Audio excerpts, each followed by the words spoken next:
Welcome to Bedtime Express, your journey into peaceful sleep through timeless stories. Tonight, we'll be traveling together through the ancient myth of Orpheus and Eurydice. But before you fall asleep, please take a moment to like this video, leave a comment about your favorite mythological story, and subscribe to Bedtime Express so you never miss a journey. Your support means the world and helps us create more relaxing bedtime stories for you.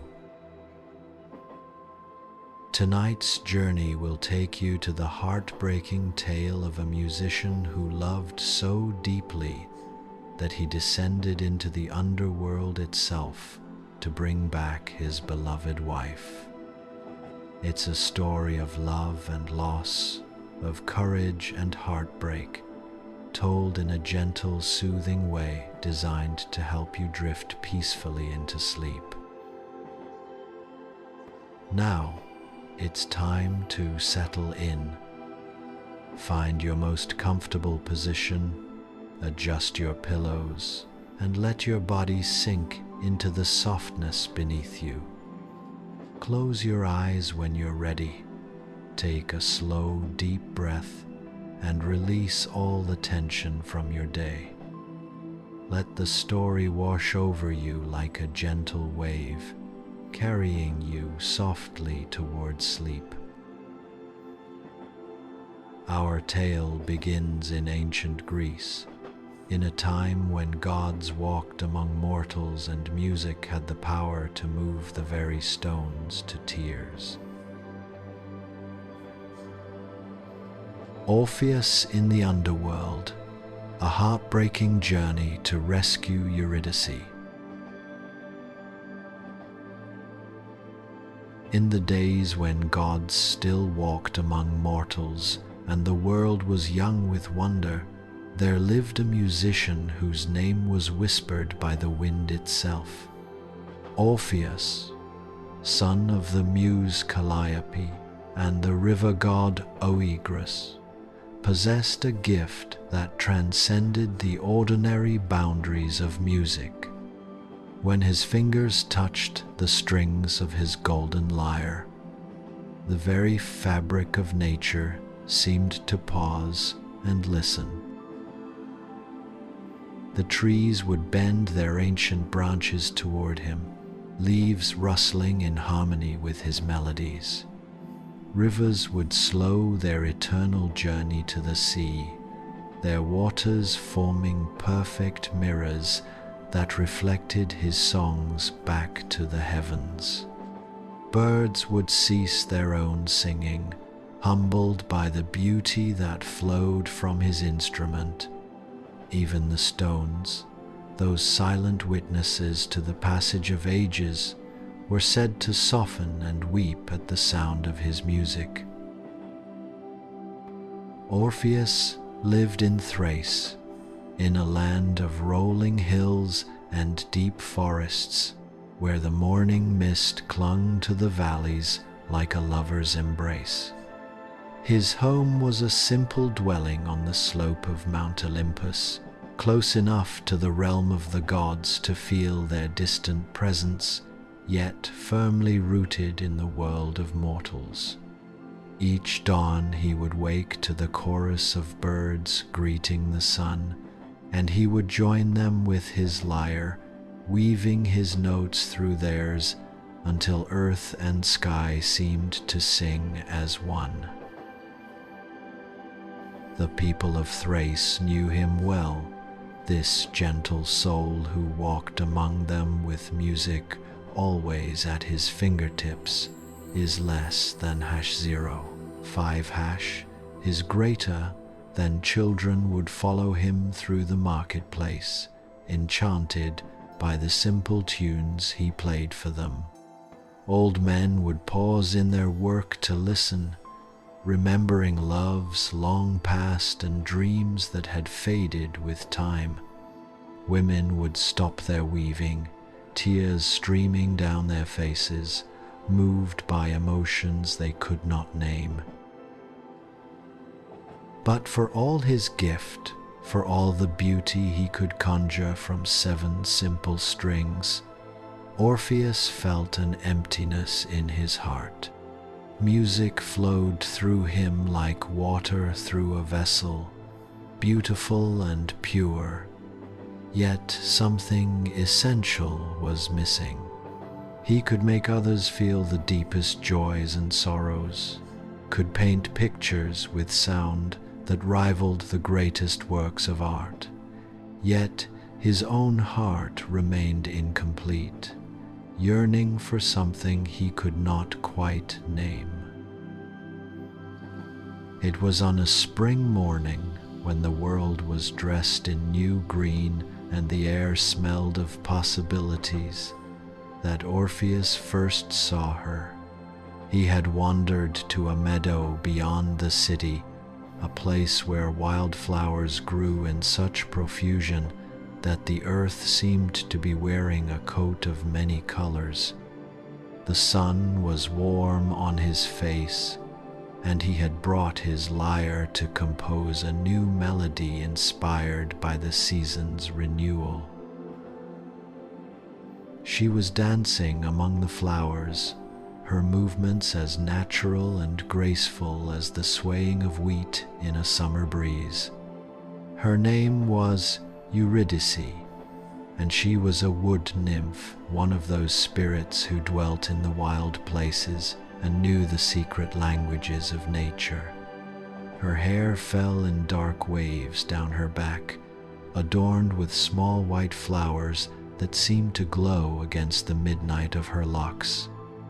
Her dress was the color of fresh leaves, and it moved around her like water, like air, like something that belonged more to dream than to waking life. Orpheus forgot to breathe. He forgot the lyre in his hands, forgot the song he had meant to create, forgot everything except the vision of beauty before him.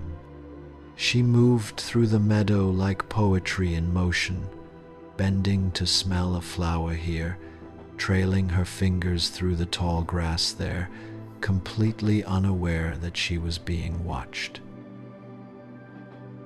Without thinking, his fingers found the strings of his lyre. The music that emerged was unlike anything he had ever played before. It was soft as a whisper, sweet as honey, filled with all the longing and wonder that suddenly bloomed in his chest. The notes seemed to float across the meadow like butterflies, delicate and perfect, carrying with them the first stirrings of love. Eurydice stopped dancing. She turned toward the sound, her eyes searching, and when she saw him sitting at the edge of the meadow with his golden lyre, something in her expression changed. She had heard many sounds in her long life among the trees and streams, had listened to the music of wind and water, of bird and beast, but she had never heard anything like this. This was music that spoke directly to the soul, that bypassed the ears and went straight to the heart. She walked toward him slowly, drawn by the melody, as surely as a moth is drawn to flame. With each step, the music seemed to grow more beautiful, more intimate, as if it were being composed especially for her, as if every note was a word in a language only she could truly understand. When she stood before him at last, Orpheus let the final notes fade into silence, and for a long moment they simply looked at each other. "That was beautiful," she said, and her voice was like music itself, like the sound of a stream flowing over smooth stones. What do you call such a song? I don't know, Orpheus replied honestly, still trying to find his voice, still trying to believe that she was real and standing before him. I have never played it before. It came from somewhere I didn't know existed until this moment. Eurydice smiled, and it was like watching the sun rise. Then it is a new song, she said. A song born in this meadow on this spring morning. Perhaps it needed both of us to exist, you to play it and me to hear it. From that day forward, Orpheus returned to the meadow every morning, and Eurydice was always there waiting for him. He would play for her songs of beauty and longing, of joy and tenderness, and she would dance, her movements giving visible form to the invisible emotions his music evoked. They would talk for hours about everything and nothing, about the nature of beauty and the meaning of art, about the lives of mortals and the ways of immortals, about dreams and memories and the thousand small things that make up a life. As spring gave way to summer, their friendship deepened into something more profound. Orpheus found that he could not imagine a day without seeing her, without the sound of her laughter or the grace of her presence is less than #0. 5# is greater. Then Eurydice discovered that she had never truly understood music until she heard it played by someone whose soul was as beautiful as his art. They were falling in love slowly and completely, like two rivers flowing together to become something greater than either could be alone. One evening, as the sun painted the sky in shades of gold and amber, Orpheus took Eurydice's hand in his. They were sitting by a small pond at the edge of the meadow, watching dragonflies skim across the water's surface, and the air was filled with the sleepy sounds of birds settling in for the night.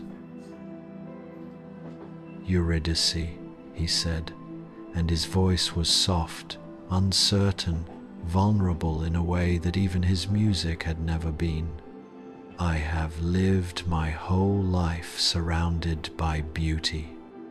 I have seen the sunrise from the peak of mountains and heard the ocean sing against the shore. I have witnessed the changing of seasons and the dance of stars across the night sky. But nothing in all the world has ever been as beautiful to me as you. She turned to look at him, her eyes reflecting the colors of the sunset, and he saw in them something that made his heart soar. Orpheus, she whispered, I have lived among the trees and known their ancient wisdom. I have swum in crystal streams and run with the deer through moonlit forests. I have seen wonders that mortals only dream of. But you have shown me something I never knew existed, a beauty that comes not from nature, but from the human heart, from the soul that can take its feelings and transform them into something that others can hear and understand. Will you marry me? He asked, the words tumbling out before he could think, before he could doubt or fear. Will you share your life with mine and let me spend every day trying to create music worthy of you." Eurydice's smile was radiant, brighter than the sun that was even now slipping below the horizon. "Yes," she said simply, and that single word contained all the joy and hope and promise that either of them could ever need. The wedding was held on a summer day when the world seemed to hold its breath in celebration. Nymphs came from the forests and the rivers to witness the union of their sister with the great musician. Mortals traveled from distant villages, bringing gifts and good wishes. Even the gods on Olympus, it was said, paused in their eternal revels to look down upon the ceremony and smile. Orpheus played his lyre as Eurydice walked toward him through the meadow where they had first met, and the music was so beautiful that some said it could be heard in the heavens themselves. She wore a crown of white flowers and a dress that seemed to be woven from moonlight and morning dew. When she reached him and took his hand, the world around them seemed to glow with a soft golden light, as if even the air itself was blessing their union. They spoke their vows under an ancient oak tree, its branches spread wide above them like a cathedral ceiling. Orpheus promised to love her with all his heart, to compose songs for her every day of his life, to cherish her as the greatest treasure he would ever possess. Eurydice promised to dance to his music, to be his muse and his companion, to fill his days with laughter and his nights with love. As they sealed their promises with a kiss, birds filled the air with song, flowers released their sweetest perfumes, and a gentle breeze carried the scent of joy across the land. It seemed in that perfect moment that nothing could ever diminish their happiness, that they had found a love that could withstand any trial, endure any hardship, last until the end of time itself. But the fates, those three ancient sisters, who spin and measure and cut the threads of life, were watching, and they knew, as mortals and even gods cannot know, that every story must have its darkness as well as its light, its sorrow as well as its joy. For that is the nature of existence, the price of life in a world where nothing lasts forever, where even the brightest day must give way to night. The newlyweds made their home in a small cottage near the meadow, a place surrounded by flowers and filled with music. Every morning, Orpheus would wake before dawn to watch his wife sleep, marveling at his good fortune, at the miracle of her presence in his life. Every evening, Eurydice would prepare their meal while he played for her. The simple domestic melody of their lives together, more beautiful to him than any symphony. They spent their days exploring the forests and hills of Thrace, discovering hidden glens and secret waterfalls, places where the world seemed untouched by time or trouble. Orpheus would play his lyre, and Eurydice would dance, and the animals of the forest would gather to watch, drawn by the beauty of their love made manifest in music and movement. At night, they would lie together under the stars, and Orpheus would tell her stories of the constellations, of the heroes and gods whose deeds had been immortalized in the heavens. Eurydice would speak of the old magic of the woods, of the spirits that dwelled in the trees and streams, of the ancient songs that the earth itself sang when humans were not around to hear. They would talk until sleep claimed them, their words growing softer and softer until they faded into the gentle rhythm of their breathing, two hearts beating as one in the darkness. For a time, they were perfectly happy.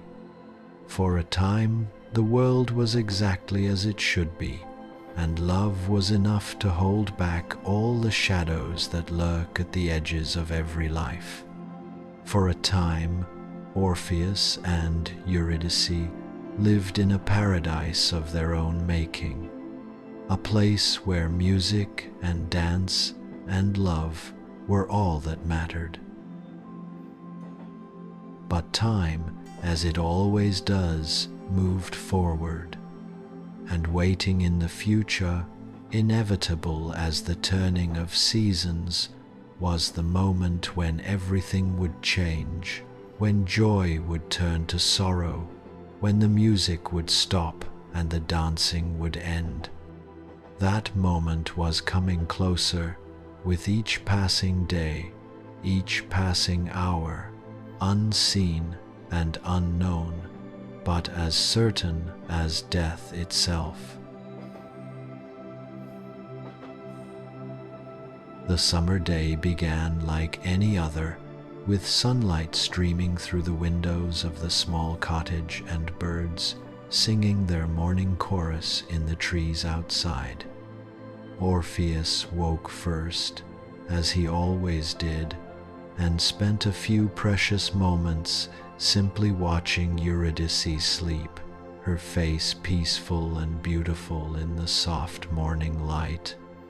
He was composing in his mind, as he often did in these quiet moments, working on a new piece that would capture the exact quality of her breathing, the gentle rise and fall of her chest, the way her eyelashes cast tiny shadows on her cheeks. When she finally stirred and opened her eyes, he was there with a smile and a soft kiss on her forehead. "Good morning, my love," he whispered, and she stretched like a cat before pulling him close for a proper kiss. "Good morning, my musician," she replied, her voice still thick with sleep. "What beautiful thing will you show me today?" It was their tradition, this question and answer, a game they had played since their wedding day. Each morning, one of them would ask what beauty the day would bring, and the other would have to think of something new, some small wonder they could discover together. "There's a grove of olive trees on the eastern slope of the hills," Orpheus said, running his fingers through her hair. "I've heard they're ancient, older than any living memory, and that their shadows are cool even at midday. I thought we might take our lunch there, and I could play for you under their branches." Eurydice's eyes lit up with pleasure. "That sounds perfect," she said. "I'll prepare something for us to eat.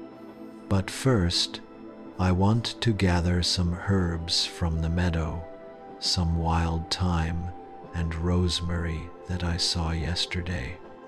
They'll be perfect for the bread I'm baking."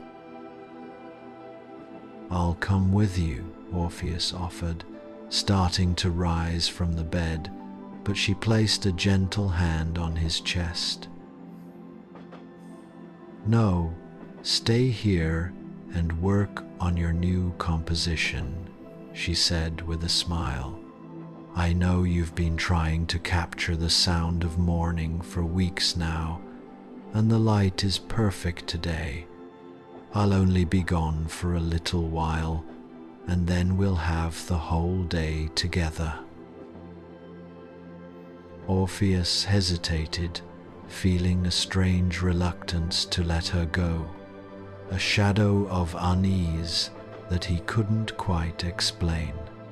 But it was foolish, he told himself, this sudden anxiety. She had gone to the meadow 100 times before, and she would go 100 times again.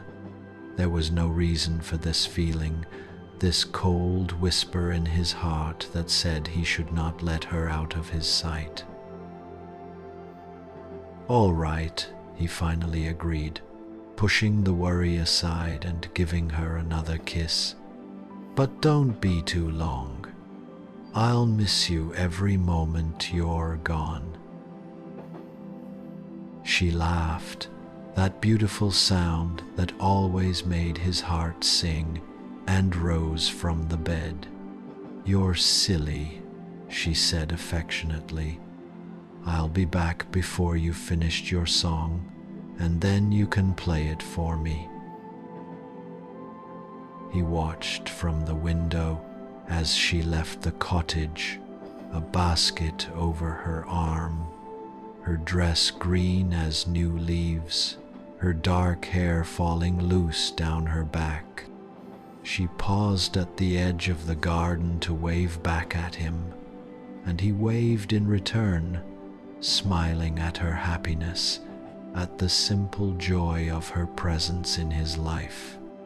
Then she turned and walked toward the meadow, following the familiar path through the trees, and soon she was lost to sight. Orpheus returned to his lyre, trying to focus on the music, trying to capture that elusive quality of morning light and morning sounds that had been haunting him for weeks.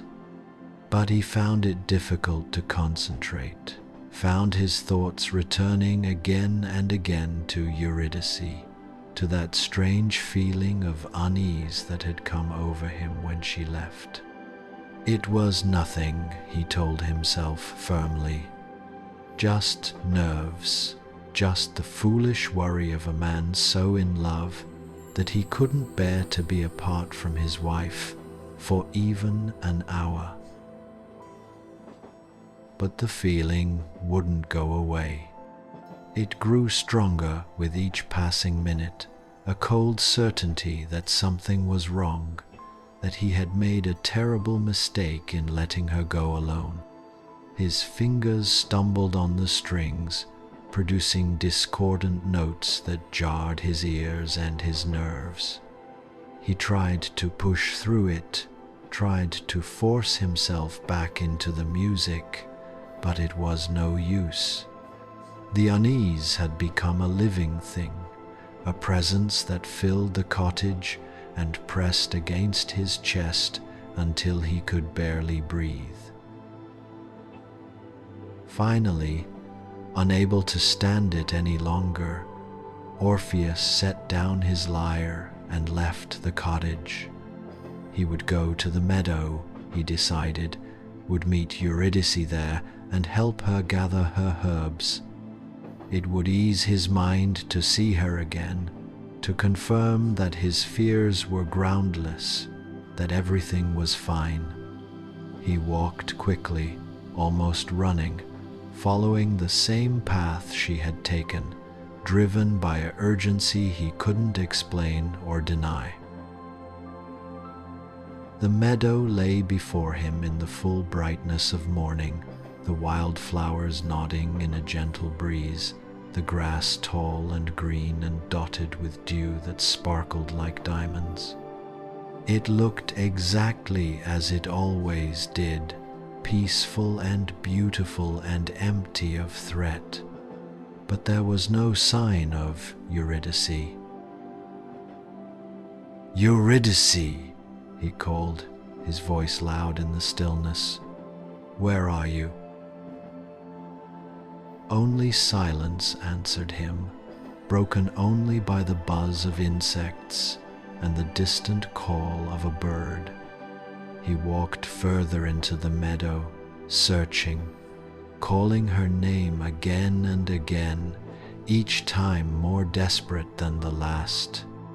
His heart was pounding now, the unease transforming into genuine fear, a terror that something terrible had happened, that his worst imaginings were somehow coming true.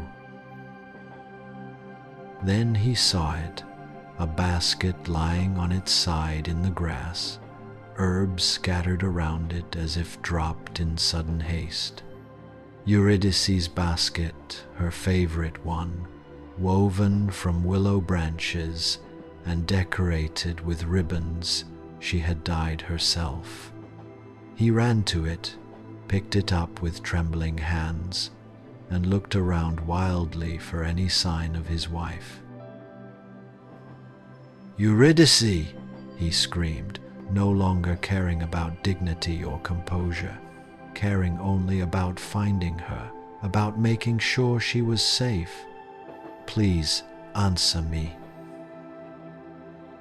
A figure emerged from the trees at the meadow's edge, an old shepherd who tended his flocks in these hills.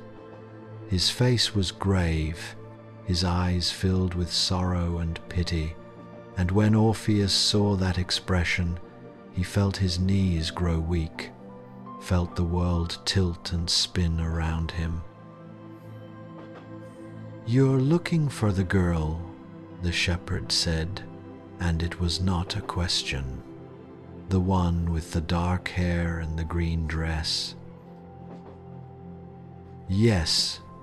Orpheus rushed toward him, grabbing his arms with desperate hands. "Have you seen her? Do you know where she is? Please tell me." The shepherd's eyes were wet with tears. "I saw her in the meadow, picking herbs," he said slowly, each word falling like a stone into still water.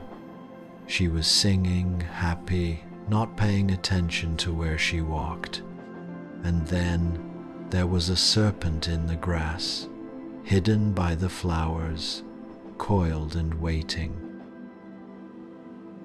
Orpheus felt as if he were falling, as if the ground beneath his feet had suddenly opened up to swallow him. "No," he whispered, but the word had no power, could not change what the shepherd was about to say.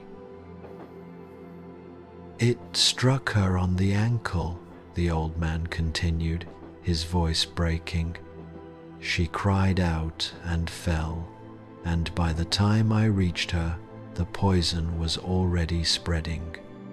I tried to help, tried everything I knew, but it was too fast, too strong.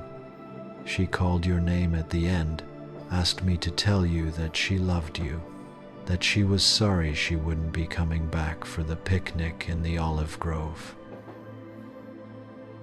The world went silent. All sound, all color, all life seemed to drain away, leaving only a vast emptiness that pressed in on Orpheus from all sides. He couldn't breathe, couldn't think, couldn't process what he had just heard.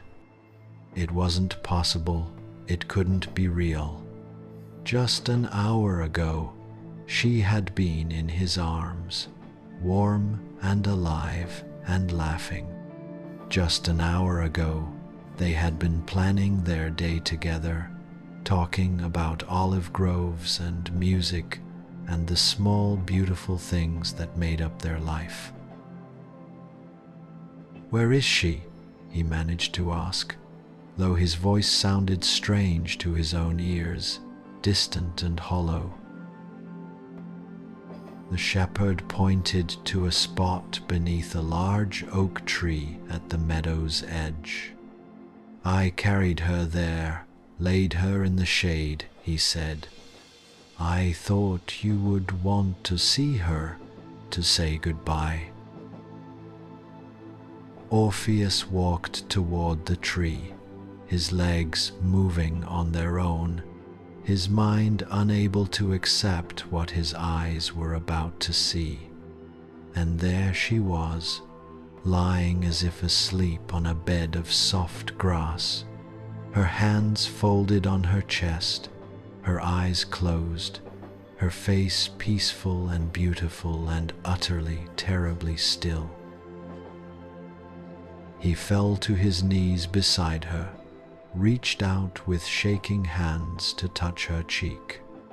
It was already growing cold, that warmth that had been such an essential part of her already fading into the coolness of death. He lifted her hand to his lips, kissed her fingers, pressed them against his face as if he could somehow will life back into them through the force of his love alone. "Eurydice," he whispered, his voice breaking on her name. "Please, please wake up. It's me. It's Orpheus. I'm here now. Everything will be all right. Just open your eyes. Please, please, open your eyes." But she did not wake. She would never wake again, never smile at him or laugh at his jokes or dance to his music.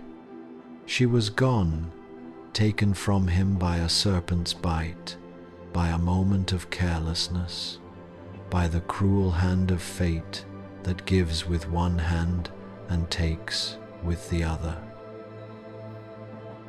Orpheus gathered her body into his arms, held her close against his chest, and began to weep.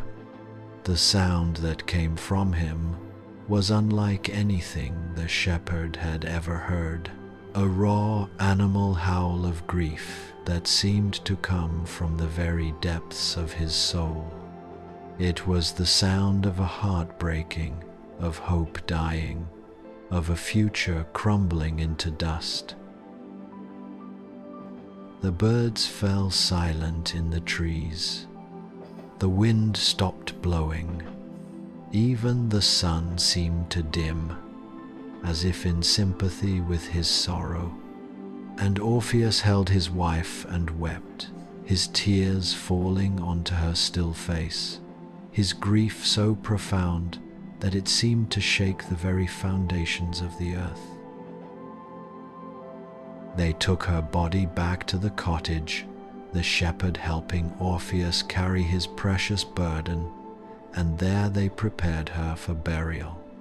Nymphs came from the forests, their faces wet with tears, to wash her body and dress her in white linen. Mortals came from the village, bringing flowers and offerings, their own eyes red from crying.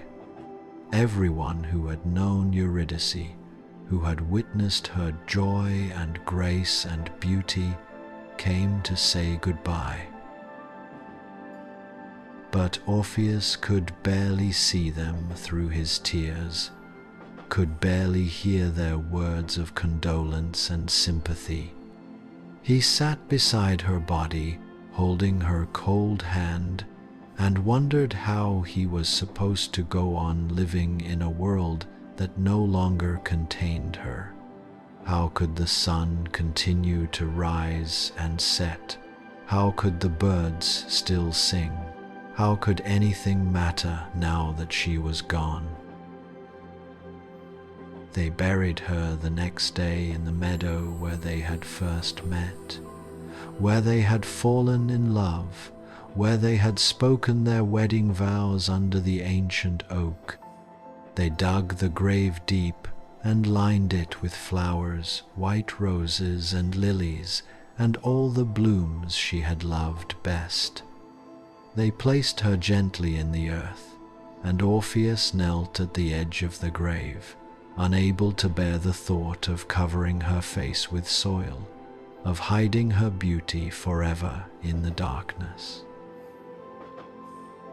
As the first handfuls of earth fell on her shrouded form, Orpheus reached for his lyre. He had not touched it since the moment he learned of her death, had not been able to even look at it without feeling his grief redouble. But now, at this final moment, he needed to play for her one last time, needed to send her into the next world with music, as he had filled her life with music when she lived. His fingers found the strings, and the sound that emerged was like nothing anyone had ever heard before. It was grief made audible, sorrow given form, love crying out against the injustice of death. The notes were slow and mournful, beautiful and terrible, filled with such aching sadness that everyone who heard it felt their hearts break a little. He sang of their first meeting, of the spring morning in the meadow when she had danced among the flowers. He sang of their courtship, of long conversations and shared laughter, and the slow building of love between two souls. He sang of their wedding day, of promises made under the oak tree, of joy so complete it seemed it would last forever.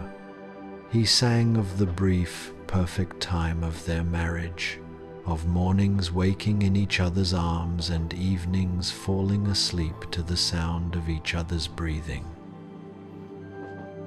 And then he sang of loss, of emptiness, of a world that had lost all its color and meaning. He sang of love that death could not diminish, of grief that would never end, of a heart that would never heal. His voice rose and fell, breaking on some notes, soaring on others, and by the time he finished, there was not a dry eye among those gathered at the grave. Even the shepherd, who had seen much sorrow in his long life, wept openly. The nymphs clung to each other, their tears falling like rain. The very trees seemed to bow their branches in mourning, and the flowers at the grave's edge wilted as if they too felt the weight of such tremendous grief.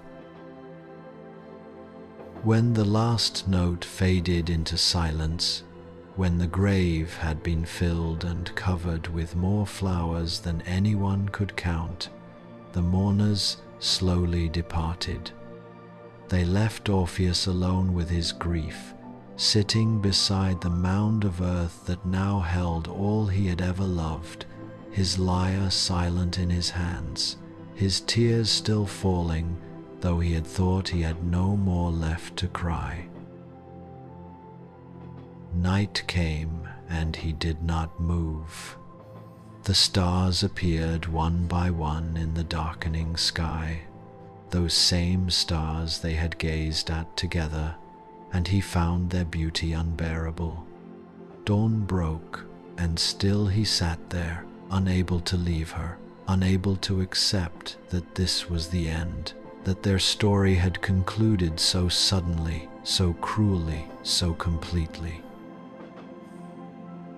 But as the sun climbed higher in the sky, as the second day of his grief wore on, a thought began to form in Orpheus's mind. A wild thought, a desperate thought, a thought that most would call madness. But he was beyond caring about madness or sanity, beyond caring about anything except the impossible, irresistible hope that was slowly taking shape in his heart. Death had taken Eurydice, had stolen her away and claimed her for its own. But what if death was not the end? What if there was a way, however dangerous, however forbidden, to bring her back? What if love, true love, perfect love, could overcome even the final barrier that separated the living from the dead. Orpheus stood up slowly, his legs stiff from sitting so long, his body exhausted from grief. But his mind was suddenly clear, focused with a desperate intensity on the idea that had come to him. He knew what he had to do, impossible as it might be. He would go to the underworld itself, to the realm of Hades, where the dead dwelt in eternal darkness. He would find Eurydice there, and he would bring her back to the world of light and life. It was madness, he knew. No living person had ever traveled to the underworld and returned. The gods themselves feared that dark realm and its stern rulers.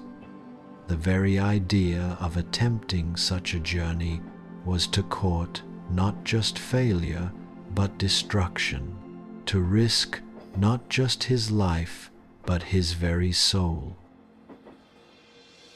But he didn't care. Without Eurydice, life had no meaning anyway. Without her smile, her laughter, her presence, the world was just an empty stage where he was forced to go through the motions of living without actually being alive. If he failed in this mad quest, if he died in the attempt, what did it matter? At least he would be with her again, even if only in death. And if he succeeded, if somehow, impossibly, he managed to bring her back, then every risk would have been worth it. Every danger would be justified. He would have his wife again, his love, his reason for living.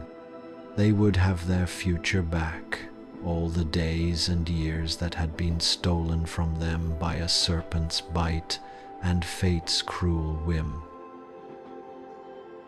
Orpheus looked down at the grave one last time, placed his hand on the earth that covered her, and made a silent promise. "I will bring you back," he whispered. "I swear it on my love for you, on every song I have ever sung, on my very soul. Wait for me, my Eurydice. I am coming for you." Then he turned away from the meadow, away from the cottage and the life they had shared, and began to walk. He walked toward the edge of the known world, toward the dark places where mortals feared to tread, toward the gates of the underworld itself. His lyre was slung across his back, his only weapon, his only hope, and in his heart burned a love so fierce, so absolute, that even death itself might tremble before it. The journey to the underworld would be long and perilous, filled with dangers that would make most men turn back in terror. But Orpheus did not hesitate, did not doubt, did not look back. He had made his choice, had set his feet upon a path from which there could be no return.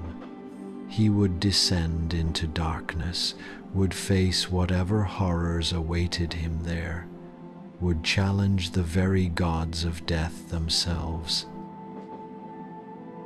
All for love, all for Eurydice, all for the chance, however slim, of holding her in his arms once more. The path to the underworld was not marked on any map, not taught in any school, not spoken of in any but the most ancient and forbidden texts. But Orpheus had learned many things from his mother, the muse Calliope, and from the other divine beings who had taken an interest in his musical gift. He knew that the entrance lay far to the west, beyond the river Oceanus that circled the world, in a land where the sun set and never rose again. For days he walked without rest, sustained only by his desperate purpose and the memory of Eurydice's face. He passed through villages where people looked at him with pity and concern, seeing in his eyes the wild light of grief and determination. He crossed mountains where the snow never melted and the wind howled like the voices of the damned.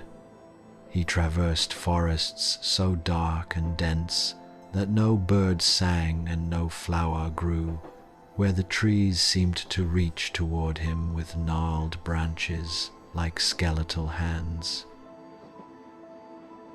At night, when exhaustion finally forced him to stop, he would take out his lyre and play. But the music that came from his instrument now was different from anything he had played before. It was darker, deeper, filled with a sorrow so profound that animals would flee from the sound, and the very stones seemed to weep. He played his grief and his love, his desperation and his hope, and the music echoed through the lonely places of the world like a cry for help that would never be answered. Finally, after what seemed like an eternity of walking, he came to the edge of the world. Before him stretched the great river Oceanus, its waters black and sluggish, reflecting nothing of the grey sky above. On the far shore, barely visible through the mist that rose from the water, he could see the entrance to a cave, vast and dark, its mouth like the maw of some terrible beast waiting to devour him. There was no bridge, no boat, no apparent way to cross. But Orpheus did not hesitate. He waded into the cold water, feeling it rise around him, first to his knees, then to his waist, then to his chest. The current was strong, trying to pull him downstream, trying to drag him under. But he fought against it, his eyes fixed on the far shore, on the dark opening that would lead him to his beloved. The water rose to his neck, to his chin, and for a moment he thought he would drown, that his journey would end here in this cold river at the edge of the world. But then his feet found purchase on the rising riverbed, and he pushed forward, gasping and struggling, until at last he dragged himself up onto the far shore, water streaming from his clothes, his lyre miraculously still dry in its case on his back. He stood before the entrance to the Underworld, and for the first time since beginning his journey, he felt fear. Not fear of death, for death held no terror for a man who had already lost everything worth living for, but fear of failure, fear that he would come so far only to be turned back, fear that he would never see Eurydice again, never have the chance to tell her one last time how much he loved her. The cave mouth yawned before him, darker than any darkness he had ever known, a blackness so complete it seemed to have substance, to have weight. From its depths came a cold wind that smelled of earth and decay, of endings and forgotten things, of the countless dead who had passed this way before him. Orpheus took a deep breath, unslung his lyre from his back, and stepped into the darkness. The descent was long and steep, the path rough and treacherous beneath his feet. The darkness pressed against him from all sides, so absolute that he could not see his own hand before his face. He walked with one hand on the cold stone wall, feeling his way forward, his lyre clutched in his other hand like a talisman against the dark. As he descended, he began to hear sounds echoing up from below, whispers and moans, cries and lamentations, the voices of the dead calling out in languages he did not understand. Sometimes he thought he heard Eurydice's voice among them, calling his name, and he would quicken his pace, stumbling in the darkness, desperate to reach her. But it was always a trick of the echoes, always some other lost soul crying out in the eternal gloom. Time lost all meaning in that descent. He might have been walking for hours or days or years. There was no way to know. His legs ached, his feet bled, his throat was parched with thirst, but still he pressed on, driven by love and desperation, and the knowledge that to turn back now would be to lose everything. And then, at last, the path leveled out and the darkness began to lift slightly, not to true light, but to a dim gray twilight that allowed him to see his surroundings for the first time since entering the cave. He stood on the shore of another river, this one far vaster than the Oceanus, its waters slow and dark and filled with an awful silence. This was the Styx, the river of hate, the boundary between the world of the living and the realm of the dead. A boat was approaching from across the water, moving without oars or sail, propelled by some unseen force. As it drew nearer, Orpheus could see the figure standing in it, a bent and ancient being wrapped in a tattered cloak, his face hidden in shadow, one skeletal hand gripping a long pole. This was Charon, the ferryman of the dead, who carried souls across the Styx to their final rest. The boat touched the shore with a soft sound, and Charon turned his hidden face toward Orpheus. When he spoke, his voice was like the rustling of dried leaves, like the whisper of wind through a graveyard. "You are alive," he said, and there was surprise in that hollow voice. "No living soul should be here. Turn back, mortal, while you still can. This is not a place for those who still draw breath." "I cannot turn back," Orpheus replied, his own voice sounding strange and too loud in this place of whispers. "My wife is here, taken before her time, and I have come to bring her home." Charon made a sound that might have been laughter, dry and mirthless. "Many have tried to cheat death, mortal," he said. "All have failed. The dead do not return to the world above. That is the law, ancient and unbreakable." "Then let me try and fail," Orpheus said, stepping closer to the boat. "Let me at least see her one last time, speak to her, tell her the things I never got to say.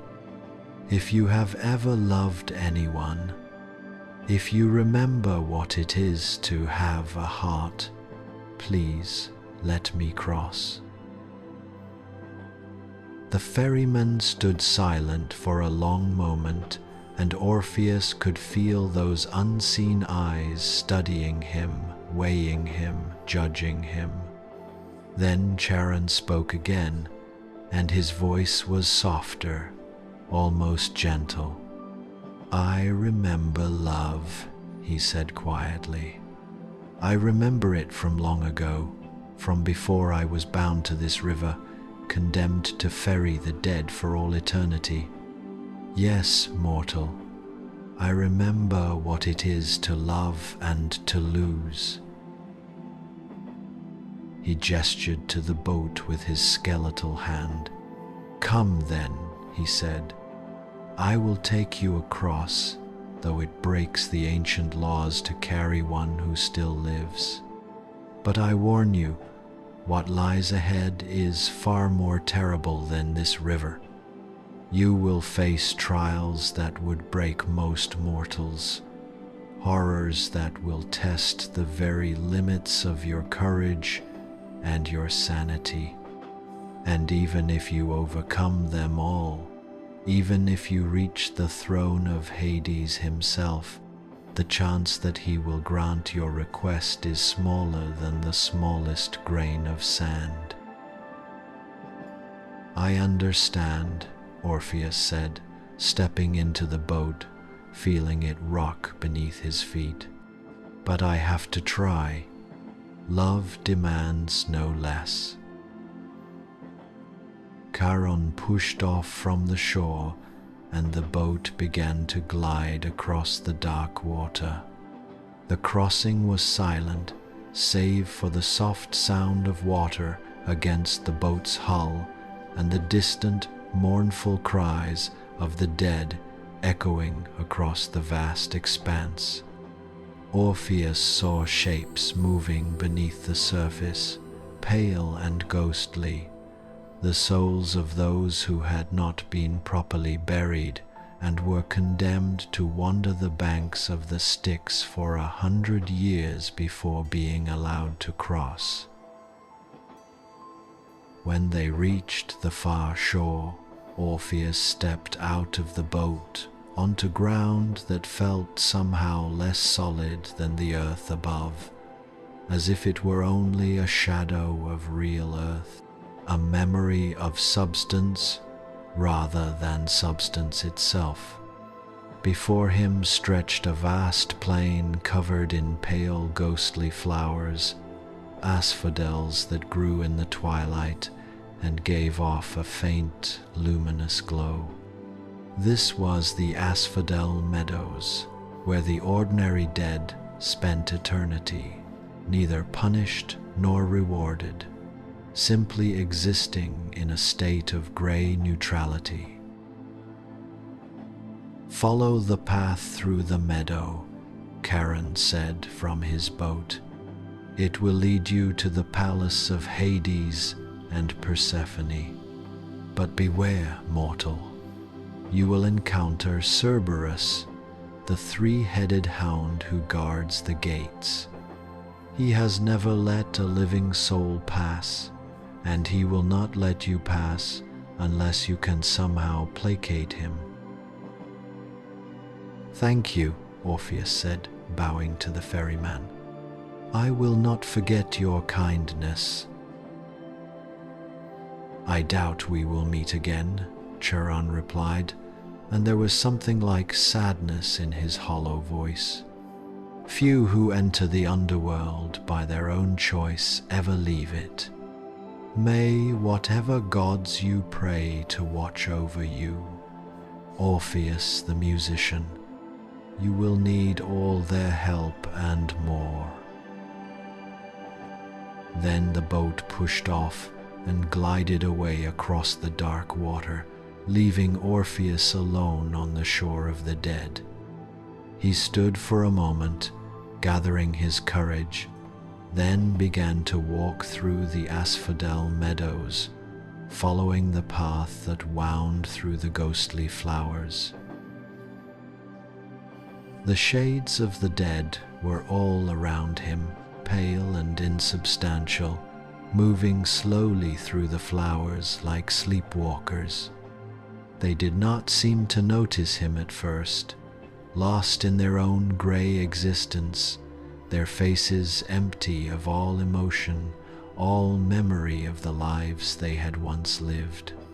But as he passed, some of them turned to look at him, and in their eyes he saw a flicker of something, recognition perhaps, or envy, or sorrow at the sight of one who still possessed the warmth of life.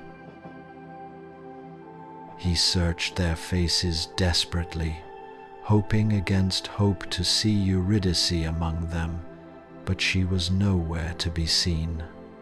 These were the ordinary dead, those who had lived ordinary lives and earned neither great reward nor terrible punishment. Eurydice, his beautiful wife who had died so young, so tragically, might be elsewhere in some other part of this vast realm. The path led him to the edge of the meadow, and there before him rose a sight that would have made most mortals flee in terror. A great gate stood across the path, made of black iron and covered with strange symbols that hurt to look at, symbols of ending and forgetting and eternal darkness. And before the gate, chained but alert, lay Cerberus.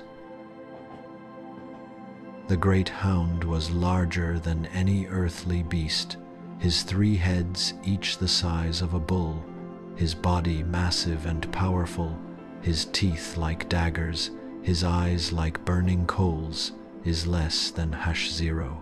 5 is greater than he had been sleeping. But as Orpheus approached, all 3 heads lifted, and 6 red eyes fixed upon him with an intelligence that was terrifying in its intensity. A growl emerged from 3 throats simultaneously, a sound so deep and menacing that it seemed to shake the very ground beneath Orpheus's feet. The beast rose, his chains clanking, his muscles bunching beneath his dark fur, preparing to attack, to tear apart this living intruder who dared approach the gates of his master's realm. Orpheus knew he had only moments before the creature would be upon him. There was no way to fight such a beast, no weapon that could harm it, no strength that could overcome it. But he had not come this far to be stopped by fear or force. He had one weapon, one gift that had never failed him, one power that might, just might, be enough. He unslung his lyre, sat down cross-legged on the ground before the charging beast, and began to play. The music that flowed from his instrument was unlike anything the Underworld had ever heard. It was not the music of the living world, bright and joyful and full of hope. Instead, Orpheus played a song of sorrow and longing, of love that transcended death, of grief so profound it could move the very stones to tears. He played for Eurydice, pouring all his love and pain and desperate hope into the notes, letting the music speak the things his voice could not express. Cerberus stopped in mid-charge, all 3 heads cocking to one side, listening. The growling ceased, replaced by a low, almost questioning whine. The beast sat down heavily, his great head swaying slightly to the rhythm of the music, and as Orpheus continued to play, tears began to form in those burning red eyes and roll down the creature's massive jaws. The guardian of the underworld, the terrible beast that had never shown mercy, that had torn apart countless shades who tried to escape the realm of the dead, was weeping. He was weeping for the beauty of the music, for the love it expressed, for the sorrow that no creature, not even one as fearsome as he, could help but feel in the presence of such profound grief. Orpheus played on, and slowly, carefully, he rose to his feet and walked toward the gate. Cerberus watched him but made no move to stop him, all three heads lowered now, the tears still flowing from his eyes. As Orpheus passed by the great beast, he reached out and gently touched one of the massive heads, and Cerberus leaned into the touch like a puppy, whimpering softly. "Thank you," Orpheus whispered to the creature. "I know you are only doing your duty, and I will not ask you to fail in it. But please, let me pass this once, and if I fail in my quest, I will return and face whatever punishment is deemed fitting." The gate swung open on silent hinges, as if acknowledging his words, as if even the iron and stone of this place had been moved by his music. Orpheus walked through, still playing, the notes floating behind him like a trail of light in the darkness, and Cerberus watched him go with sad eyes, his weeping continuing long after the musician had disappeared from sight. Beyond the gate lay the true depths of the underworld, the places where the wicked were punished and the virtuous rewarded, where Hades himself ruled from his throne of ebony and bone. The path led downward still, through caverns so vast their ceilings were lost in darkness, past rivers of fire and fields of ice, through regions of torment where the damned screamed in eternal agony, and regions of peace where the blessed dwelt in quiet contentment. Orpheus saw sights that would haunt him forever if he survived this journey.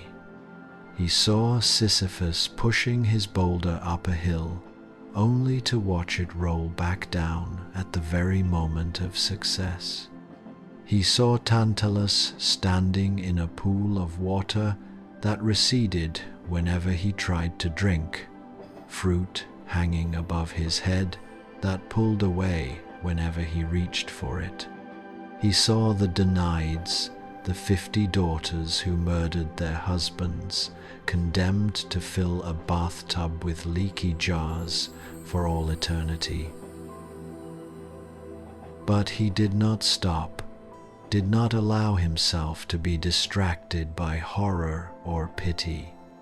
He played his lyre as he walked, and the music seemed to ease the torments of the damned, to bring a moment of peace to those who knew no peace. They paused in their labors to listen, and for those brief moments, their faces lost some of their anguish, their eyes regained some spark of the humanity they had lost. Finally, after what felt like an eternity of walking through that realm of shadows and sorrow, Orpheus came to the palace of Hades. It rose before him like a mountain carved from midnight, its walls black as obsidian, its towers reaching up into the gloom like accusing fingers. Before its great doors stood guards, shades of warriors who had died in battle, still armed and armored even in death, still vigilant in their duty to protect their lord.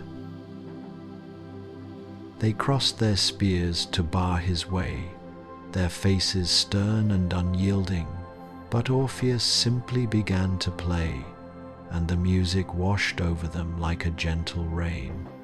Their stern expressions softened, their weapons lowered, and without a word they stepped aside and pushed open the massive doors, allowing him to enter the palace of the god of the dead.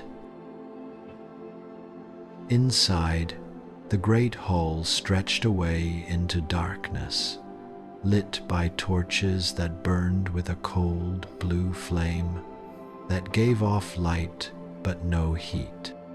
The floor was polished black marble, reflecting distorted images like a dark mirror. Pillars of stone rose on either side, carved with scenes of death and endings, of the countless ways that life could be taken and the countless forms that sorrow could assume. And at the far end of the hall, seated on twin thrones of ebony and adorned with crowns of black diamonds, sat the rulers of the underworld themselves. Hades, god of the dead, lord of the unseen realm, sat on the left throne, his face pale and stern, his eyes dark as bottomless pits, his expression one of cold authority tempered with a strange kind of wisdom. He was ancient beyond measure, had ruled this realm since the world was young, had witnessed the death of every living thing, and knew the weight of every sorrow. His robes were black as night, and in his hand he held a staff of dark wood carved with runes of power. Beside him, on the right throne, sat Persephone, his queen, and her presence was like a touch of spring in that dark place.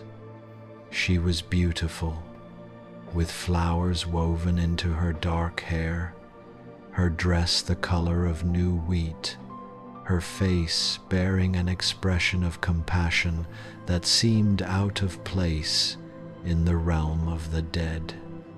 She had been a goddess of spring before Hades had taken her to be his bride, and though she now spent half the year in this dark place, she had not forgotten the warmth of sunlight or the beauty of life. Orpheus walked forward, his lyre still in his hands, his steps echoing in the vast silence of the hall. He walked past rows of shades who had gathered to see this living mortal, who dared intrude upon the realm of their master, past counselors and attendants, and the countless servants of death who made their home in this place. He walked until he stood before the twin thrones, and there he knelt, bowing his head in respect to the powers that ruled this realm. "Rise, Orpheus," Hades said, his voice deep and resonant, echoing through the hall like distant thunder. "We know who you are, son of Calliope, musician without peer. We know why you have come, though the reason fills us with wonder. No living mortal has ever entered our realm of their own will and with their mind intact. You have braved terrors that would drive most men mad, crossed boundaries that should not be crossed, violated laws that have stood since the beginning of time. Tell us, what madness possesses you to attempt such a thing? Is less than #2. 0 hash is greater than." Orpheus rose to his feet, and when he spoke, his voice was steady despite the fear and awe that filled his heart. "Not madness, Lord Hades, but love," he said. "My wife, Eurydice, was taken from me by death's cruel hand, stolen away before her time, before we had even begun to live the life we had planned together. I cannot accept that our story has ended so soon, so tragically. I have come to ask, to beg, if necessary, for her return to the world of the living." A murmur ran through the assembled shades at these words, a whisper of disbelief and shock. Even the counselors of Hades looked at each other with expressions of surprise. Never had anyone made such a request, not in all the long ages of the world. The dead did not return to life. That was the fundamental law, the one rule that even the gods could not easily break.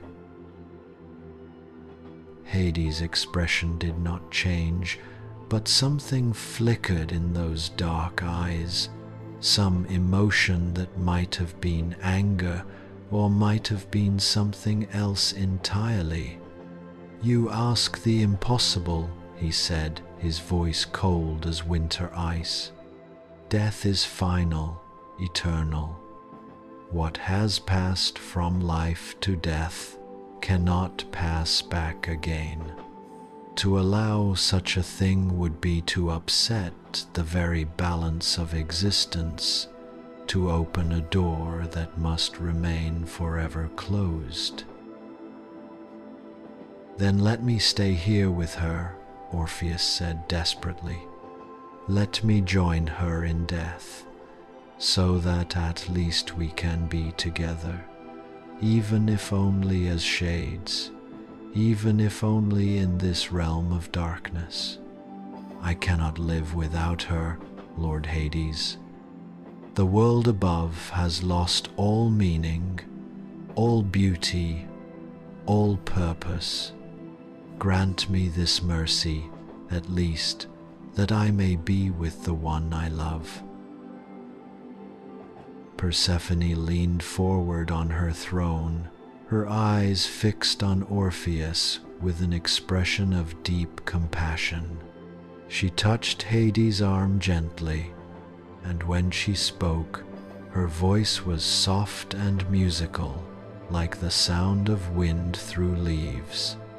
"Husband," she said, "I know something of being taken from the world above, of being separated from those I love. I remember the pain of that separation, the grief of my mother Demeter when I was brought to this realm. Perhaps we should listen to what this mortal has to say, hear the full measure of his love before we refuse his request." Hades looked at his queen, and in that look was a love as deep and true as anything Orpheus felt for Eurydice. "Very well," he said at last, turning back to Orpheus. "You are a musician, are you not? You have a lyre, and it is said that your music can move stones to tears and tame the wildest beasts. Play for us, then. Let us hear this love that has driven you to such extremes, this devotion that has brought you living to the realm of the dead, and then we will decide whether your request has any merit." Orpheus nodded, unable to speak through the emotion that suddenly overwhelmed him. This was his chance, perhaps his only chance, to convince the rulers of the dead to grant him his impossible wish.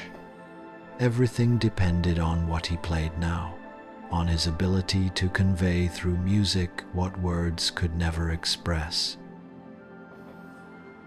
He closed his eyes, took a deep breath, and let his fingers find the strings of his lyre. For a moment there was only silence, a silence so complete It seemed that even the shades had stopped their eternal breathing, that the very air had frozen in anticipation. And then the music began. It started soft, gentle, like the first light of dawn touching the edge of darkness. It was the sound of hope, of possibility, of a spring morning in a meadow where wildflowers grew and a young musician first laid eyes on the most beautiful woman he had ever seen. The notes were sweet and pure, filled with wonder and the first stirrings of love, and as they echoed through the hall, even Hades found himself leaning forward to listen. The music grew, building in complexity and emotion, telling the story of Orpheus and Eurydice's courtship. It spoke of long conversations and shared laughter, of discoveries and revelations, of two souls finding in each other a perfect complement. It painted pictures with sound, of dancing in meadows and walking through forests, of mornings waking together and evenings falling asleep in each other's arms. Persephone had tears streaming down her face, remembering her own love story, her own complicated journey from maiden to queen. Even the stern counselors of Hades found themselves moved, remembering loves they had known in life, relationships that death had severed but not erased from memory. Then the music changed, growing darker, deeper, as Orpheus played the tragedy of Eurydice's death. The notes became slow and mournful, heavy with grief, conveying the terrible moment when joy turned to sorrow, when life became death, when everything beautiful and good was suddenly torn away. He played the agony of finding her body, the unbearable pain of her burial, the emptiness that followed, vast and cold and endless. The shades in the hall began to weep, remembering their own deaths, their own sorrows, the loved ones they had left behind in the world above. The torches flickered as if moved by the emotion in the music, and even the cold stones of the palace seemed to respond, groaning softly as if sharing the burden of such profound grief. But Orpheus was not finished. The music shifted again, moving from sorrow to something else, something harder to define. It became a song of love that transcended death, of devotion so complete that it would descend into the very depths of the underworld rather than accept separation. It spoke of determination and courage, of facing impossible odds and terrible dangers, all for the sake of love. And finally, the music became a plea, a prayer, an appeal to whatever compassion might exist in the hearts of the gods who ruled the dead. It asked for mercy, for understanding, for the chance to turn back time and undo the tragedy that had torn two lovers apart. It promised anything, everything, if only Eurydice could be restored to life, if only their story could be given a different ending. When the last note faded into silence, there was not a single being in that vast hall who was not moved to tears.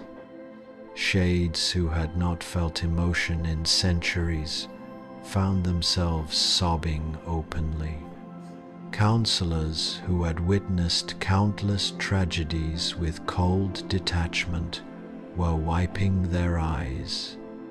Even the guards at the door, stern and unyielding in death as they had been in life, had tears running down their spectral cheeks. Persephone was weeping without restraint, her hands clasped to her heart, her whole body shaking with the force of her emotion. She turned to Hades, and her voice was choked with tears as she spoke. "Husband," she said, "I have never heard anything so beautiful, so heartbreaking. If there is any compassion in us, any memory of what it is to love and to lose, we must help this mortal. We must find a way." Hades sat motionless on his throne, his dark eyes fixed on Orpheus, his expression unreadable. For a long moment, the god of the dead said nothing, and in that silence, Orpheus felt his hope begin to wither, felt the crushing weight of despair settling over him once more. He had played his heart out, had poured every ounce of his love and grief into the music, and still it might not be enough. Then Hades spoke, and his voice, while still stern, held a new quality, something that might have been respect or even admiration. "In all my long reign," he said slowly, "I have never been so moved by a mortal's plea. Your music has touched something in this realm that I thought long dead, has awakened feelings I had forgotten I possessed. You have done what no other has ever done, Orpheus. You have made the Lord of the Dead weep." And it was true. There, on the stern face of the god who ruled over death itself, were tears, glistening in the cold light of the blue torches. Hades reached up and touched his own cheek, as if surprised to find it wet, as if he had not cried since the ancient days when the world was still young and he had first been given dominion over this dark realm. "I will grant your request," Hades said, and the hall erupted in whispers of astonishment. "Eurydice will be returned to you, will be allowed to leave this realm and return to the world of the living. This is an unprecedented thing, a breaking of laws that have stood since the beginning of time. But your love has earned it, your music has purchased it, your courage has made it possible." Orpheus fell to his knees, overcome with joy and relief and gratitude so intense he could barely breathe. "Thank you," he gasped, his voice breaking. "Thank you, Lord Hades, Queen Persephone. I will be forever in your debt, will sing your praises for all my days, will tell the world of your mercy and compassion." "Wait," Hades said, holding up his hand. "I have not finished. Such a gift cannot be given without conditions, for to do so would upset the very balance of existence. There must be a test, a trial, something that will prove your love is strong enough to overcome even the laws of death." Orpheus looked up, his joy suddenly tempered with fear. "What must I do?" he asked. "I will face any trial, endure any test, overcome any obstacle. Just tell me what you require." Hades leaned forward on his throne, his dark eyes boring into Orpheus with an intensity that was almost painful. "You will leave this place," he said, "and Eurydice will follow behind you. You will walk the path back through the Underworld, past Cerberus, across the Styx, up the long tunnel to the world above.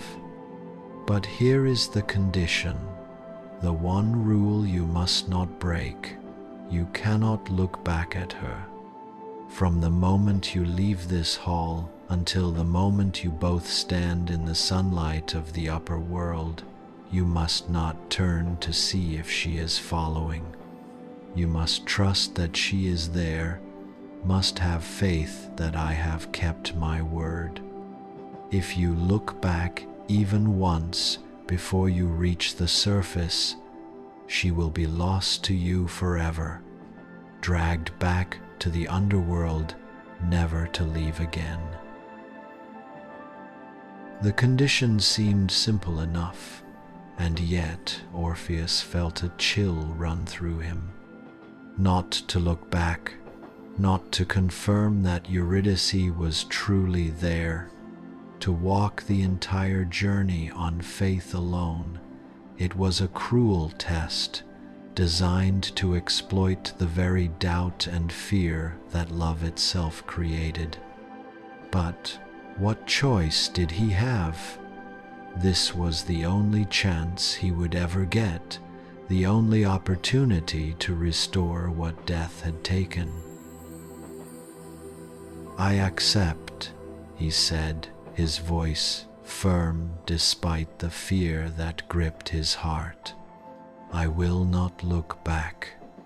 I will trust in your word and in my love, and I will bring Eurydice back to the world of light." Hades nodded gravely. "Then let it be done," he said, and he gestured to one of his attendants. "Bring forth the shade of Eurydice, wife of Orpheus, and prepare her for the journey to the upper world." Orpheus waited, his heart pounding so hard he thought it might burst from his chest. And then from the shadows at the side of the hall she came, Eurydice, his beloved, his wife, his reason for living. She was pale and insubstantial, more shadow than substance, but her face was the same, her dark hair still adorned with flowers, her eyes still holding that gentle light he had fallen in love with. She saw him and stopped, her hand going to her mouth in surprise and wonder. "Orpheus," she whispered, her voice faint and distant, like an echo from far away. "Is it really you? How can you be here? You're alive. I can feel the warmth of life radiating from you." He wanted to run to her, to take her in his arms, to hold her and never let go. But Hades raised his hand in warning. "Do not embrace her yet," the god said. "She is still of this realm, still bound by the laws of death. Only when you both reach the surface will she truly live again, will she regain the substance and warmth of mortal flesh. Until then, she remains a shade, and you must not touch her, lest you be trapped here with her forever." Orpheus nodded, though it cost him everything to keep his distance from her, to see her so close and yet be unable to hold her. "Eurydice," he said, his voice thick with emotion, "I have come to take you home. Lord Hades has agreed to release you, to let you return to life. But you must follow me, must walk behind me as we make the journey back to the surface. and I cannot look back at you, cannot turn to see if you are there, until we both stand in the sunlight once more. Do you understand?" "I understand," she said, tears streaming down her translucent cheeks. "Oh, my love, my dear husband, you came for me. You descended into the realm of death itself to find me. I will follow you anywhere, to the ends of the earth if necessary. Just lead the way, and I will be right behind you, every step of the journey." "Go now," Hades commanded, his voice echoing through the hall with the weight of divine authority. "And remember, Orpheus, do not look back. Your love must be stronger than your doubt. Your faith must be greater than your fear. The moment you turn to look at her before reaching the surface, she will be lost to you forever." Orpheus bowed deeply to the god and his queen, then turned toward the great doors of the hall. His heart was full of joy and hope, but also of a creeping fear that he tried to suppress. He had Eurydice back, or would have her back soon, if only he could complete this final test. It seemed so simple. Just walk without looking back. How hard could it be? He began to walk, his footsteps echoing in the vast hall, and behind him, so faint he almost couldn't hear it, came the whisper of Eurydice's footsteps following. She was there, she was really there, walking behind him just as Hades had promised. All he had to do was keep walking, keep his eyes forward, keep his faith strong, and soon they would be together again in the world of light and life. The doors swung open before him, and he passed through them and into the corridors of the palace. Behind him, he could hear Eurydice, could sense her presence, even though he dared not turn to confirm it. The guards who had barred his way earlier now stood aside, bowing their heads respectfully as he passed, and he could see in their eyes a kind of awe, as if they were witnessing something miraculous, something that had never happened before and might never happen again. The path through the underworld seemed longer on the return journey than it had on the way down, every step an eternity, every moment a test of will and faith. Orpheus walked with his eyes fixed firmly ahead, his hands clenched at his sides, every muscle in his body tense with the effort of not turning around. Behind him he could hear Eurydice, the soft whisper of her footsteps, the faint rustle of her dress, the barely audible sound of her breathing.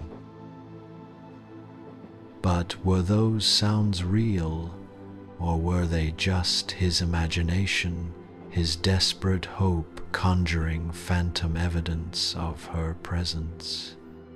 The doubt crept into his mind like poison, insidious and corrosive, eating away at his confidence. What if Hades had lied? What if this was all some cruel trick, some elaborate punishment for his presumption in entering the realm of the dead? What if he was walking alone, and Eurydice was still trapped in that throne room, or had already faded back into the shadows of the asphodel meadows? No, he told himself firmly. He had to trust. Hades had given his word, and gods, for all their faults did not break their oaths. Eurydice was there, following behind him, and soon, so very soon, they would be together again. He just had to be strong, had to resist the urge to look, had to keep his faith burning bright against the darkness of doubt. They passed through the regions of punishment and reward, through the caverns where the damned screamed and the blessed sang. The shades they encountered stepped aside to let them pass, watching with expressions of wonder and envy and hope. Some called out to Orpheus, asking if he would plead for them as well, if his music could purchase their freedom too, but he could not stop, could not let himself be distracted even for a moment. "I'm sorry," he called back to them, his voice catching in his throat. "I cannot help you now. Perhaps someday, but now I must focus on this one task, this one journey. Forgive me." The shades understood, or seemed to understand, and they fell back, their whispered words of encouragement following him as he walked. "Go with courage, musician," they said. "Complete your journey, save your love. Show us that sometimes, just sometimes, death can be defeated by love." The path began to slope upward, and Orpheus knew they were approaching the gates where Cerberus stood guard. His heart began to race, not from exertion but from growing anxiety. What if the great beast, no longer swayed by music, would not let them pass? What if he lunged at Eurydice, trying to prevent a shade from escaping his master's realm? But when they reached the gates, Cerberus was lying down, all three heads resting on his massive paws, his eyes half closed as if in sleep or contemplation. As Orpheus approached, the beast lifted his heads and looked at him, and there was something in those burning eyes that might have been understanding or even approval. The guardian of the underworld did not challenge him, did not growl or bare his teeth. Instead, he simply watched as Orpheus walked past, and continued to watch as the faint shadow of Eurydice followed. The gates swung open without a sound, and Orpheus passed through, still not daring to look back, still keeping his eyes fixed forward, even though every fiber of his being screamed at him to turn, to confirm, to see with his own eyes that Eurydice was truly there. The sound of her footsteps continued behind him, soft but steady, and he clung to that sound like a drowning man clinging to a piece of driftwood. They entered the asphodel meadows, that vast field of ghostly flowers where the ordinary dead wandered in eternal twilight. The shades there paused in their aimless walking to watch them pass, and Orpheus could feel their eyes on him, could sense their amazement at what was happening. A living man leading a shade out of the underworld. It was unprecedented, impossible, miraculous. But the path through the meadow was long, and with each step, Orpheus felt his doubt growing stronger. He could still hear Eurydice behind him, but the sounds seemed to be getting fainter, more distant, as if she were falling behind or fading away. His pace had been brisk, driven by urgency and hope. But what if it was too fast for her? What if her shade form could not keep up? What if she was even now losing ground, being left behind, unable to call out to him because the rules of this journey forbade it? He slowed his pace, listening intently for her footsteps, and yes, there they were, still behind him, still following, though they sounded so faint now, so terribly faint. Or was that just his fear talking, his doubt poisoning his perceptions? Were the footsteps actually getting fainter, or did they just seem that way because he was so focused on them, so desperate to hear them? Is less than #2. 0 is greater than. The shore of the Styx appeared before him at last, and there was Charon, waiting with his boat as if he had known they would be coming.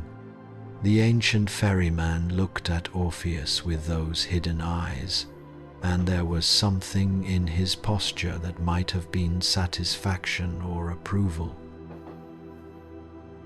"So you succeeded," Charon said, his dry voice carrying across the dark water. "You moved the hearts of Hades and Persephone, convinced them to break the ancient laws. Now comes the true test, musician. Now comes the journey where your love will be measured against your doubt." "Is she there?" Orpheus asked desperately, forgetting himself for a moment in his need for reassurance. "Is Eurydice still following me? I can hear her, I think, but the sounds are so faint and I'm so afraid that I'm just imagining them, that she's not really there at all." Charon was silent for a long moment, and Orpheus held his breath, waiting for an answer that would ease his fears or confirm his worst nightmares. But when the ferryman spoke, his words were cryptic, offering neither comfort nor certainty. "I cannot tell you what you must discover for yourself," Charon said. "The condition was clear. You must not look back, and that includes seeking confirmation from others. You must trust Orpheus. Trust in Hades' word. Trust in Eurydice's love. Trust in the strength of your own devotion. Now come, the boat is waiting, and the journey is far from over." Orpheus stepped into the boat, feeling it rock beneath his feet, and took a position at the front, staring out across the dark waters of the Styx. Behind him he heard, or thought he heard, the soft sound of Eurydice stepping into the boat as well, the faint creak of wood as her weight, insubstantial as it was, settled into the vessel. Charon pushed off from the shore, and they began to glide across the river of hate, moving through waters that had never been crossed in reverse before, not by any living person, not by any shade seeking to escape the realm of the dead. The crossing seemed to take forever, each moment stretching into eternity, and Orpheus found himself straining his ears, listening desperately for any sound from behind him that would confirm Eurydice's presence. But there was only silence, broken occasionally by the soft lap of water against the boat's hull and the distant mournful cries of the unburied dead who wandered the shores of the Styx. No footsteps, no breathing, no rustle of cloth, nothing that would prove she was really there, really sitting behind him in the boat, really being carried toward life and light. The doubt became a physical thing, a weight pressing on his chest, making it hard to breathe. What if the silence meant she wasn't there? What if Hades had tricked him after all, sending him on this journey alone while Eurydice remained trapped in the depths of the underworld? What if he reached the surface only to find himself standing alone in the sunlight, having failed in his quest despite all his efforts, all his sacrifices, all his faith? Eurydice, he whispered so softly that surely it couldn't count as breaking the rules. Are you there? Please, give me some sign, some sound, anything to let me know you're really following me. But there was no answer, only the continued silence and the soft motion of the boat through the dark water. Charon said nothing, gave no indication whether Eurydice was in the boat or not, simply continued to pull them across the river with that same steady, inexorable rhythm. Finally, after what felt like hours, they reached the far shore, the one closest to the world of the living. Orpheus stepped out of the boat, his legs shaky, his heart pounding so hard it hurt. He stood on the bank and waited, listening, praying that he would hear the sound of Eurydice stepping out after him.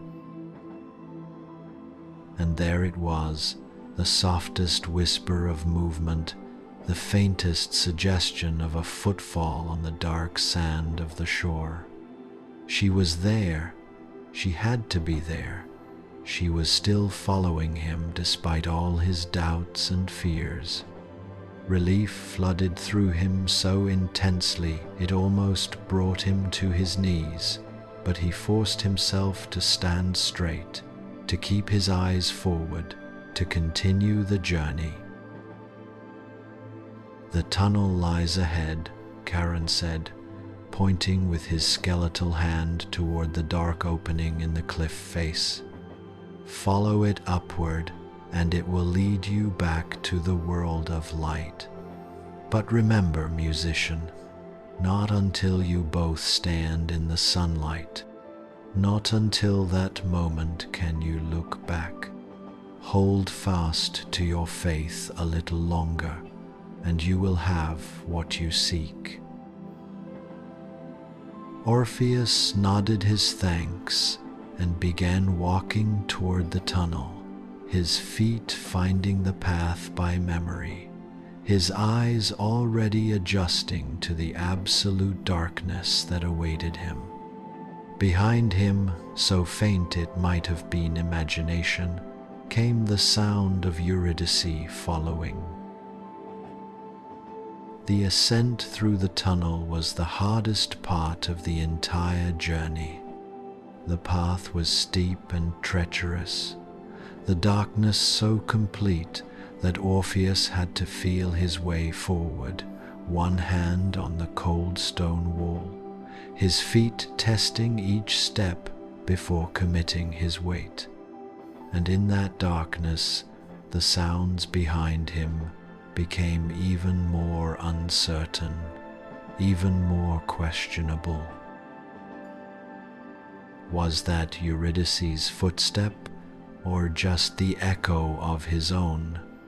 Was that her breathing, or just the movement of air through the tunnel? Was that the rustle of her dress, or just the sound of water dripping from the ceiling?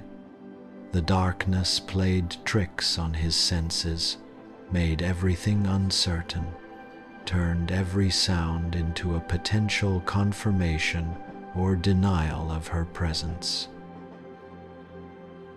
He tried to focus on other things, tried to distract himself from the doubt that gnawed at him like a hungry beast. He thought about the life they would have together, when they reached the surface, the songs he would write about this journey, the children they might have, the long years of happiness that stretched out before them. He tried to imagine her smile when she saw the sun again, her joy at being alive, her gratitude for his sacrifice and courage. But the doubt always came back, stronger each time, more insistent, more impossible to ignore. What if Hades had lied? What if the condition was impossible from the start, designed to ensure failure? What if Eurydice had never left the throne room at all, and he was climbing this tunnel alone, deluding himself with phantom sounds and desperate hopes? Is less than #2. 0 hash is greater than. The path seemed endless, winding up and up through the earth, each step an agony of uncertainty, each moment a battle against the overwhelming urge to turn and look. Orpheus's legs ached, his lungs burned, his head pounded, but still he climbed, driven by love and fear and a determination that bordered on madness. And then, far ahead, he saw it, a point of light, small and distant but unmistakable. The exit of the tunnel, the opening to the world above, the gateway back to life and sunlight, and everything beautiful that death had tried to take from him. The sight of it filled him with such joy that he almost cried out, almost turned to share his happiness with Eurydice.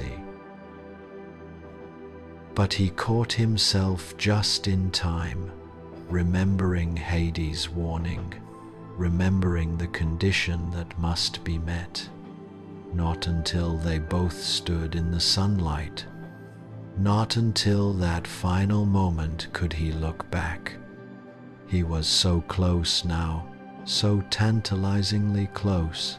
Just a few more minutes of walking and they would be free, would be together again, would have defeated death itself through the power of love.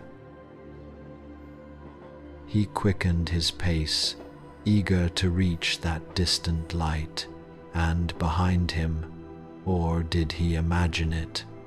The sounds of Eurydice's following seemed to grow fainter, more distant, as if she were having trouble keeping up, as if the final ascent was too much for her shade form, as if she were falling behind with each step he took. The light grew brighter, closer, and now Orpheus could feel fresh air on his face, could smell the scent of growing things, could hear the distant song of birds welcoming the dawn. It was morning in the world above, a new day beginning, and he and Eurydice would witness it together, would step from darkness into light as if being born anew. But the sounds behind him had grown so faint now that he could barely hear them at all, and a terrible certainty began to grow in his mind. She was falling behind, was unable to keep up, was perhaps even now slipping back down into the darkness, being pulled back into the underworld by forces beyond her control. If he didn't turn back, didn't help her, didn't do something to make sure she was still there, he might lose her anyway, might reach the surface only to find himself alone. The opening was just ahead now, perhaps 50 paces away, and the sunlight streaming through it was so bright it hurt his eyes after so long in the darkness. 40 paces, 30, 20, each step bringing him closer to salvation or to tragedy, to triumph or to catastrophic failure. And behind him, nothing. No sound at all now, no footsteps, no breathing, no indication whatsoever that Eurydice was still there, still following, still making the journey with him. The silence was absolute, terrifying, unbearable.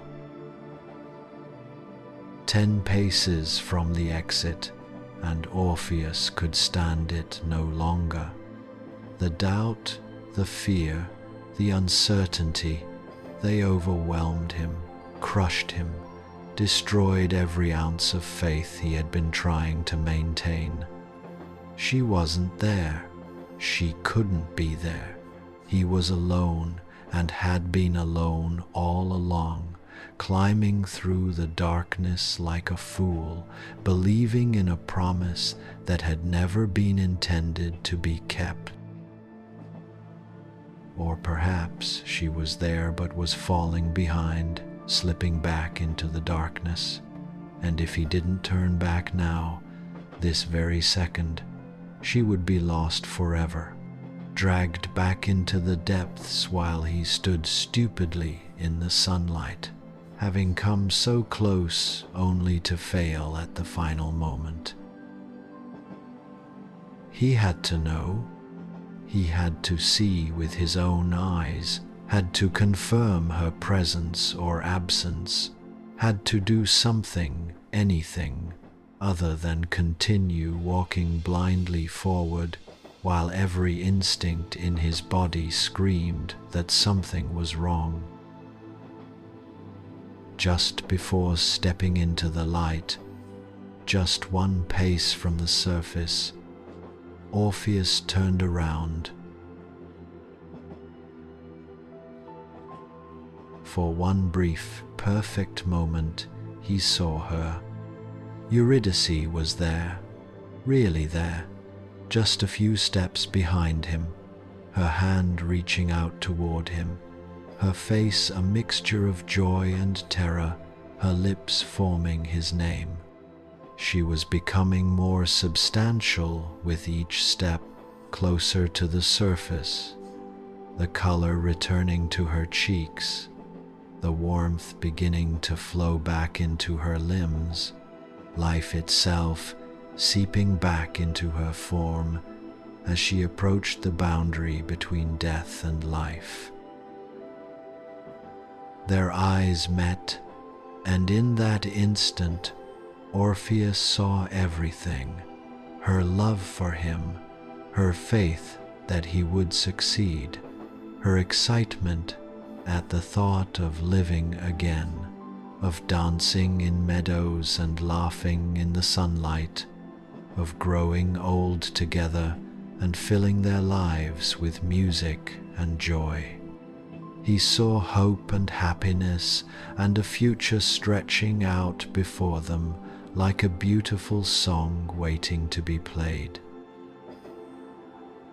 And then he saw her expression change. The joy drained from her face, replaced by horror and understanding, and a grief so profound it made his heart break all over again.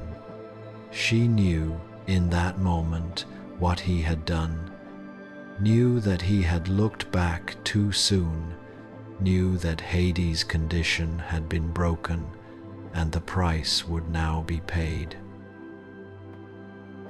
"No," she whispered, the word barely audible but filled with such sorrow it seemed to echo through the tunnel, through the underworld, through the very fabric of reality itself. "Oh, my love, no, not when we were so close." Orpheus reached for her desperately, tried to grab her hand, tried to pull her forward into the light, but his fingers passed through her as if she were made of smoke. She was fading already, becoming insubstantial again. the life that had been flowing back into her now draining away like water through a sieve. "Eurydice!" he screamed, his voice raw with anguish. "No, please. I'm sorry. I didn't mean to. I just had to know you were there. Please, please, don't go."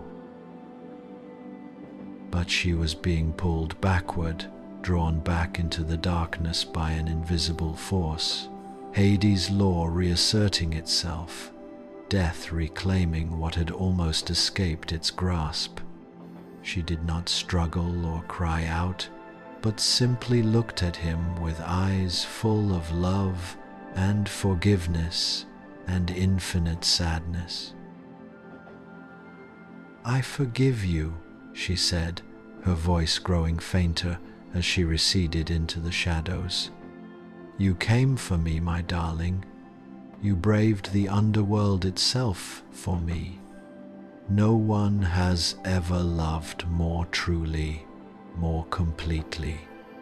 I will wait for you, my Orpheus.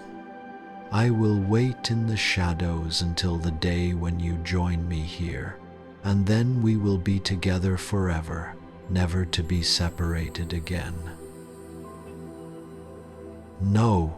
Orpheus lunged after her, ran back into the tunnel, tried to follow her down into the darkness, but something stopped him, some invisible barrier that he could not pass. He had been given his chance, had been allowed to enter the underworld once as a living man, but that privilege would not be granted twice. The gates were closed to him now, and Eurydice was on the other side, lost to him forever. He collapsed on the floor of the tunnel, just steps from the sunlight, and wept with a grief more terrible than any he had felt before, because this time he had no one to blame but himself. Death had not stolen her this time. He had lost her through his own lack of faith, his own moment of weakness, his own inability to trust in love when trust was all that was required. He had been given a miracle, a gift beyond price, a second chance that no other mortal had ever received. And he had thrown it away, had destroyed it with a single glance, had let his doubt overcome his love at the one moment when love needed to be absolute and unquestioning. For 3 days and 3 nights, Orpheus remained at the mouth of the tunnel, hoping against hope that the gods would take pity on him, that they would give him another chance, that some way would open for him to descend once more into the underworld and attempt the journey again. But no such mercy came. The tunnel remained sealed to him, and no matter how much he pleaded, no matter how beautiful the songs he sang, no matter how many tears he shed, the gods of death did not answer. Finally, weak from hunger and exhaustion, his voice hoarse from crying, Orpheus dragged himself away from the tunnel and began the long journey back to Thrace. He walked like a man in a dream, barely aware of his surroundings, seeing nothing, hearing nothing, feeling nothing, except the crushing weight of his grief and guilt. When he finally reached his home, the cottage he had shared with Eurydice seemed like a mausoleum, every corner filled with memories too painful to bear. Her dresses still hung on their pegs, her herbs still dried in bunches from the ceiling. Her presence was everywhere and nowhere, and he could not stand to be inside those walls that echoed with her absence. He went to the meadow instead, to the place where they had first met, where they had fallen in love, where she was buried. He sat by her grave and took up his lyre, and he began to play. The music that came from his instrument now was unlike anything he had played before, even in the depths of his first grief. It was a song of loss layered upon loss, of hope briefly rekindled and then extinguished, of a love that had conquered death only to be defeated by doubt. It was beautiful and terrible, heartbreaking and haunting, and it seemed to carry on the wind to every corner of the world. People came from distant lands to hear him play, drawn by tales of the musician who had descended into the underworld and almost succeeded in bringing back his wife. They sat in silence as he played, tears streaming down their faces, and when he finished, they would leave quietly, feeling as though they had witnessed something sacred, something that transcended ordinary human experience. But Orpheus played not for them, not for fame or recognition or any mortal reward. He played for Eurydice, sending his songs down into the darkness where she dwelt, hoping that somehow the music would reach her, would tell her that he still loved her, that he had not forgotten her, that every note was a prayer and every melody a promise that he would never stop grieving, never stop loving, never stop remembering the brief, perfect time they had shared together. Days turned to weeks, weeks to months, and Orpheus remained by the grave, playing his lyre from dawn until dusk, pausing only when exhaustion forced him to sleep. He grew thin and pale, his hair grew long and unkempt, his clothes became tattered, but he did not care. His appearance meant nothing, comfort meant nothing, even life itself meant nothing anymore.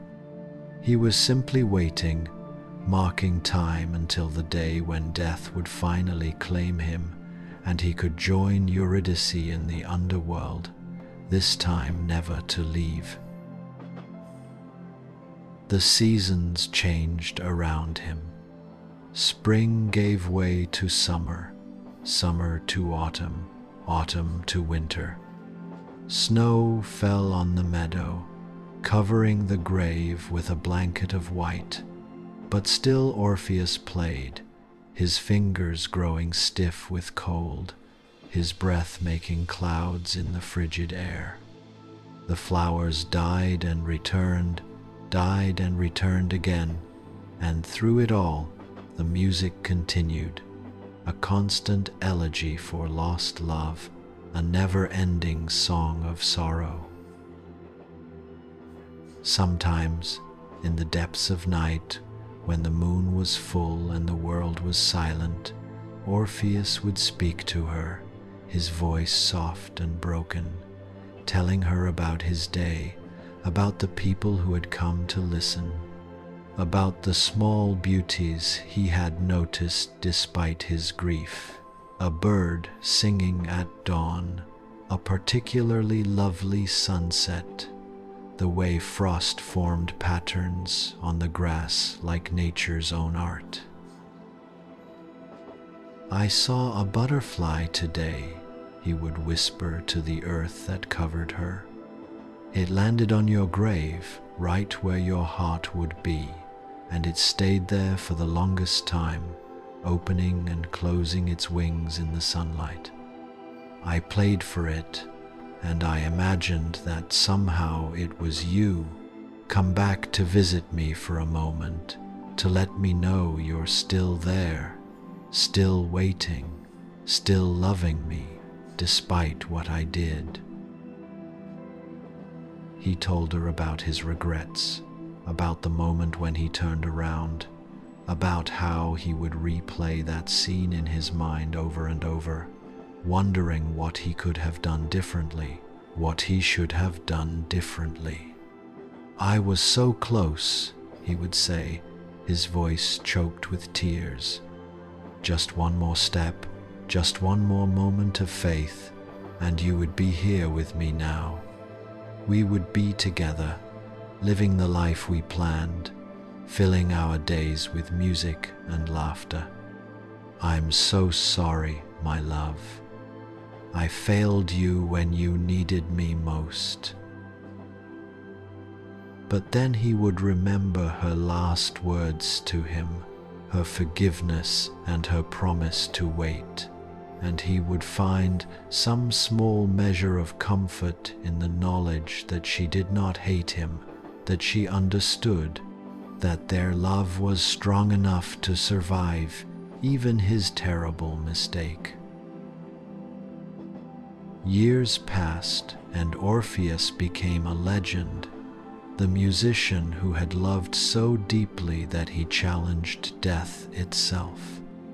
Poets sang of his journey to the underworld, storytellers wove tales of his courage and his tragedy, and people would make pilgrimages to the Meadow just to see him, to hear his music, to witness the living embodiment of eternal love and eternal grief. Some tried to comfort him, to tell him that he should move on, should find another love, should allow himself to live again. But Orpheus would simply shake his head and continue playing. There could be no other love, not for him. Eurydice had been his one true match, his soulmate, the other half of his being, and without her he was not truly whole, not truly alive, just a shadow going through the motions of existence. He rejected all attempts at companionship, turned away all offers of friendship or romance.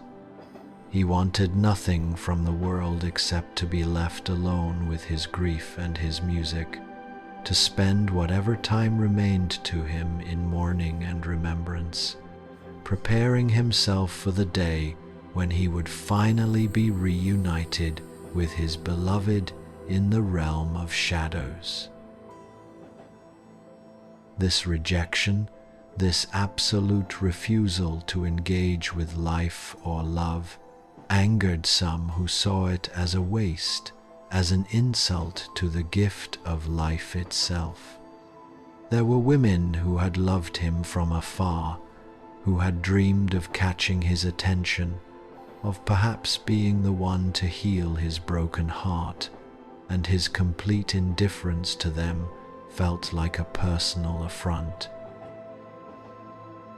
Among these were a group of Maenads, followers of Dionysus, the god of wine and ecstasy and wild abandon. They believed in the moment, in pleasure and passion and the complete surrender to feeling, and Orpheus's eternal mourning, his refusal to embrace life, seemed to them a kind of blasphemy against their god and his teachings. One spring evening, as Orpheus sat by the grave playing his lyre and singing his songs of sorrow, a group of Maenads came to the meadow. They were wild-eyed and flushed with wine, their hair adorned with ivy and grape leaves, their movements erratic and dangerous.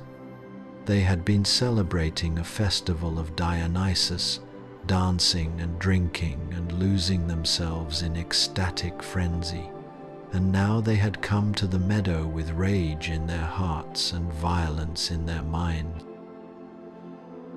"Stop your mourning, Orpheus," their leader called out, her voice slurred and angry. It has been years, long years, and still you sit here pining for a dead woman, refusing to honor life, refusing to celebrate the gifts of our God. Come with us, join our revels, drink and dance, and forget your sorrow. There are living women who would gladly love you if you would only open your heart to them. Orpheus looked up at them with tired eyes, his fingers never ceasing their movement on the lyre's strings. "I cannot," he said simply. "My heart belongs to Eurydice, in life and in death, and I will not dishonor her memory by pretending to feel what I do not feel. Please leave me to my grief. It is all I have left." The Maenad's face twisted with fury. "You dare reject us," she screamed. "You dare scorn the gifts of Dionysus, the pleasures of life, the love that living women offer. You would rather worship a corpse than embrace those who still draw breath." She picked up a stone from the ground and hurled it at him. Orpheus saw it coming, but made no move to dodge, simply continued playing as the stone flew through the air. But something miraculous happened. The music created a kind of shield, a protection woven from notes and melody, and the stone changed its course in mid-flight, falling harmlessly to the ground without touching him. The Maenads shrieked in frustration and rage, and they began to hurl more stones, branches, anything they could find. But as long as Orpheus played, as long as his music filled the air, nothing could harm him. The projectiles would veer away at the last moment, or fall short, or simply stop in mid-air as if held by invisible hands. Then the Maenads began to sing, or rather to scream, a wild cacophony of sound designed to drown out Orpheus's music, to overwhelm his protective melody with their own chaotic noise. They beat drums and clashed cymbals, shrieked and howled like animals, creating such a din that even Orpheus's beautiful playing was lost beneath the assault of sound. And without the music to protect him, the stones began to hit their mark. One struck his arm, causing his fingers to fumble on the strings.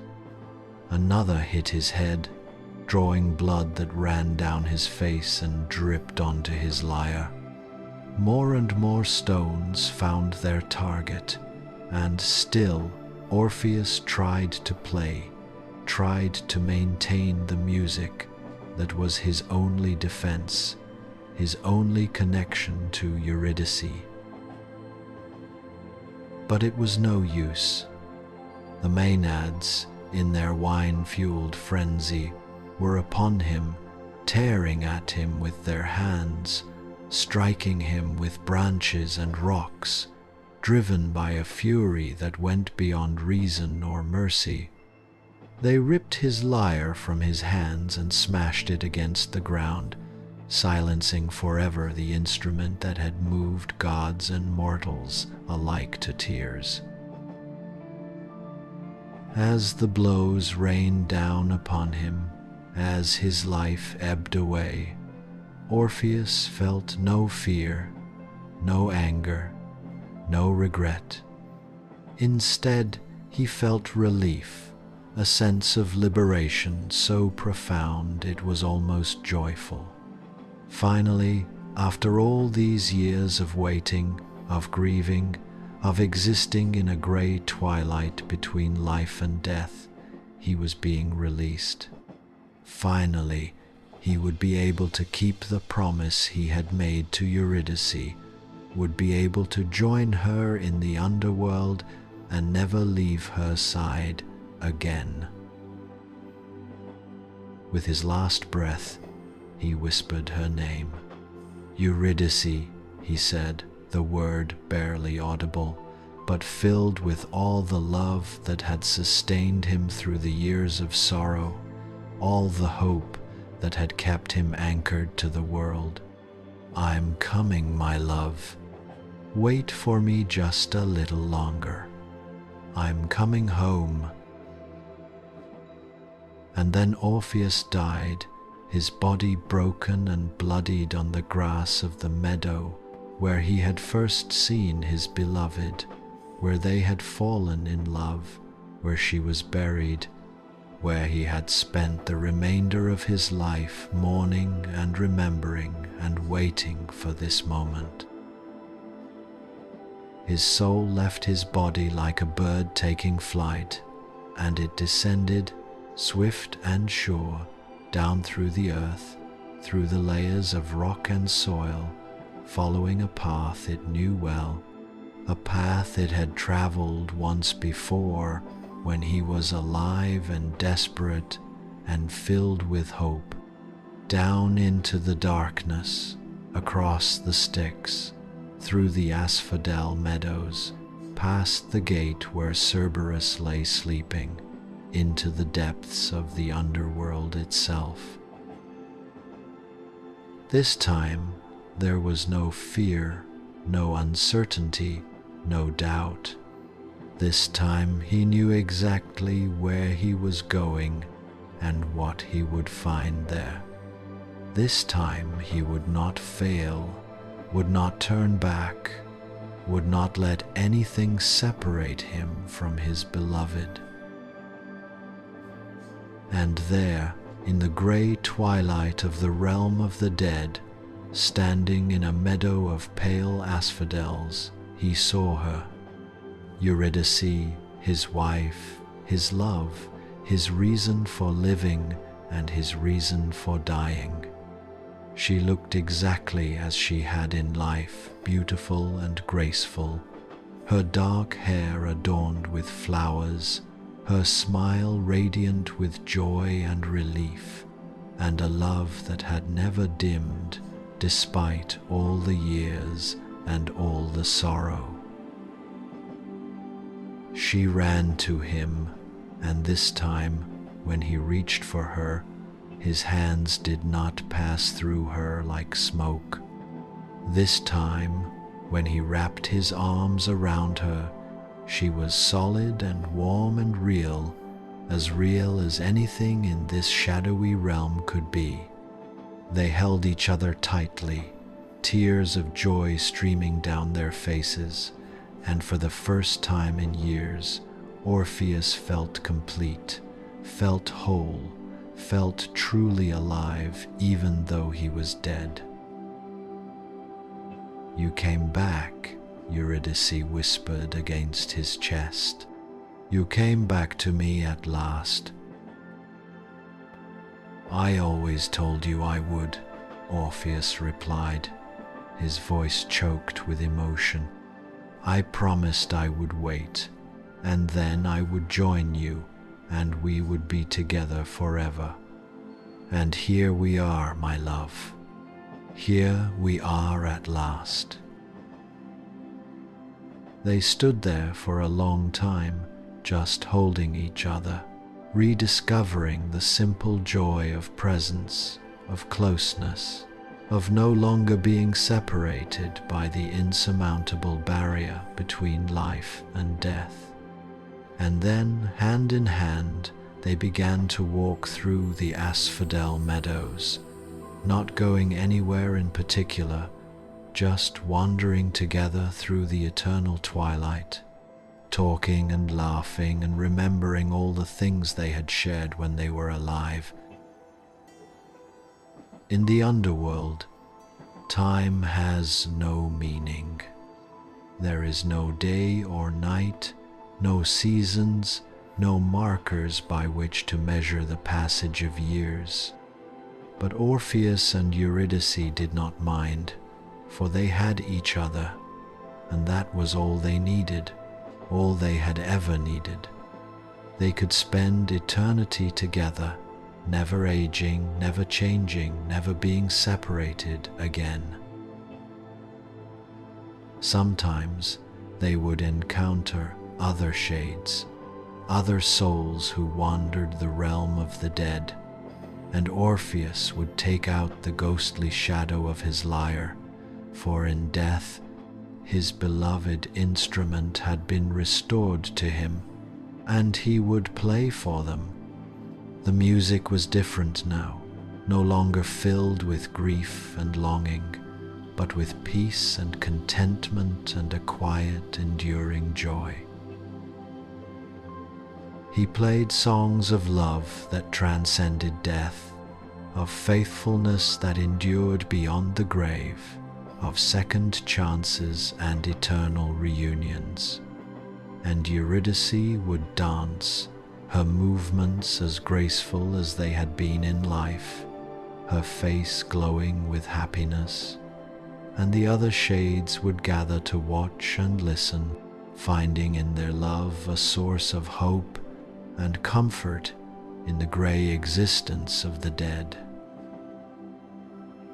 Even Hades and Persephone would sometimes come to hear him play, standing at the edge of the crowd, watching with expressions of satisfaction and perhaps a touch of vindication. They had known, when they set the condition for Eurydice's release, that Orpheus would likely fail, that the test was designed to be almost impossible to pass. But they had also known that failure would not be the end, that sometimes love must take the long way around, must accept loss and grief and death itself before finding its final fulfillment. And in truth, Orpheus and Eurydice's story had a happier ending in death than it would have had in life. For if Orpheus had succeeded in bringing her back to the world above, they would have lived and loved for a few brief decades, and then death would have separated them anyway, as it separates all mortal lovers eventually. One would have died first, leaving the other to grieve alone, to face the remainder of life without their beloved, to know the same sorrow and loss that Orpheus had known when the serpent bit Eurydice in the meadow. But now, united in death, they would never be separated again. No accident, no illness, no cruel twist of fate could tear them apart. They had all of eternity to be together, to love each other, to create beauty even in the realm of shadows. And so they wandered the underworld hand in hand, and they were happy as any two souls could be, and their love became a legend even among the dead, a story told to new arrivals to give them hope, to remind them that love is stronger than death, that some bonds cannot be broken even by the greatest power in the universe. In the world above, the people of Thrace found Orpheus's body in the meadow and buried him next to Eurydice, beneath the same ancient oak where they had spoken their wedding vows. They placed his broken lyre on his grave, and they planted flowers all around, creating a garden of remembrance where lovers would come to pay their respects and to pray for their own relationships to be as true, as deep, as eternal as the love of Orpheus and Eurydice. And sometimes, on quiet nights, when the moon was full and the world was still, people would swear they could hear music coming from the meadow, soft and sweet and filled with joy. They would hear the sound of a lyre playing and a woman laughing, and they would smile and whisper to each other that it was Orpheus and Eurydice, still making music together, still dancing among the flowers, their love echoing up from the underworld to remind the living that true love never dies, never fades, never ends. The grave became a shrine, a place where people would leave offerings and make wishes, and over the years, beautiful things began to grow there. Flowers bloomed that bloomed nowhere else, flowers of colors no one had ever seen before, as if the earth itself was celebrating the love that had been planted there. Birds would gather and sing in harmonies more complex than any bird should know, as if they had learned their songs from the ghost of Orpheus's lyre. And the oak tree grew tall and strong, its branches spread wide like arms embracing the sky, sheltering the graves beneath it and all who came to visit. Poets and musicians would make pilgrimages to the meadow, seeking inspiration from the place where the greatest love story ever told had unfolded. They would sit by the graves and play their own instruments, sing their own songs, and they would feel a presence there, a blessing, as if Orpheus himself was listening from the underworld and approving of their efforts, encouraging them to continue making beauty in a world that so desperately needed it. Years became centuries, centuries became millennia, and still the story endured. It was told and retold, adapted and reimagined, becoming one of the foundational myths of Western culture, a tale that spoke to something deep in the human heart, something universal and timeless about love and loss and the lengths we will go to for those we love. Parents would tell it to their children at bedtime, using it to teach lessons about faith and doubt, about perseverance and acceptance, about the power of love and the inevitability of death.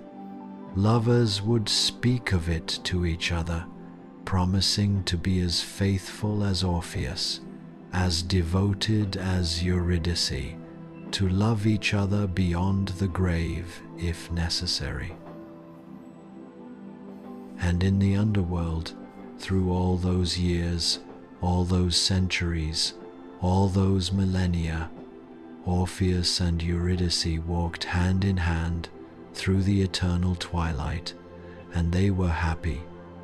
They had found their paradise in the last place anyone would think to look for it, had discovered that sometimes the end of the story is actually a beginning, that sometimes losing everything is the only way to gain what truly matters.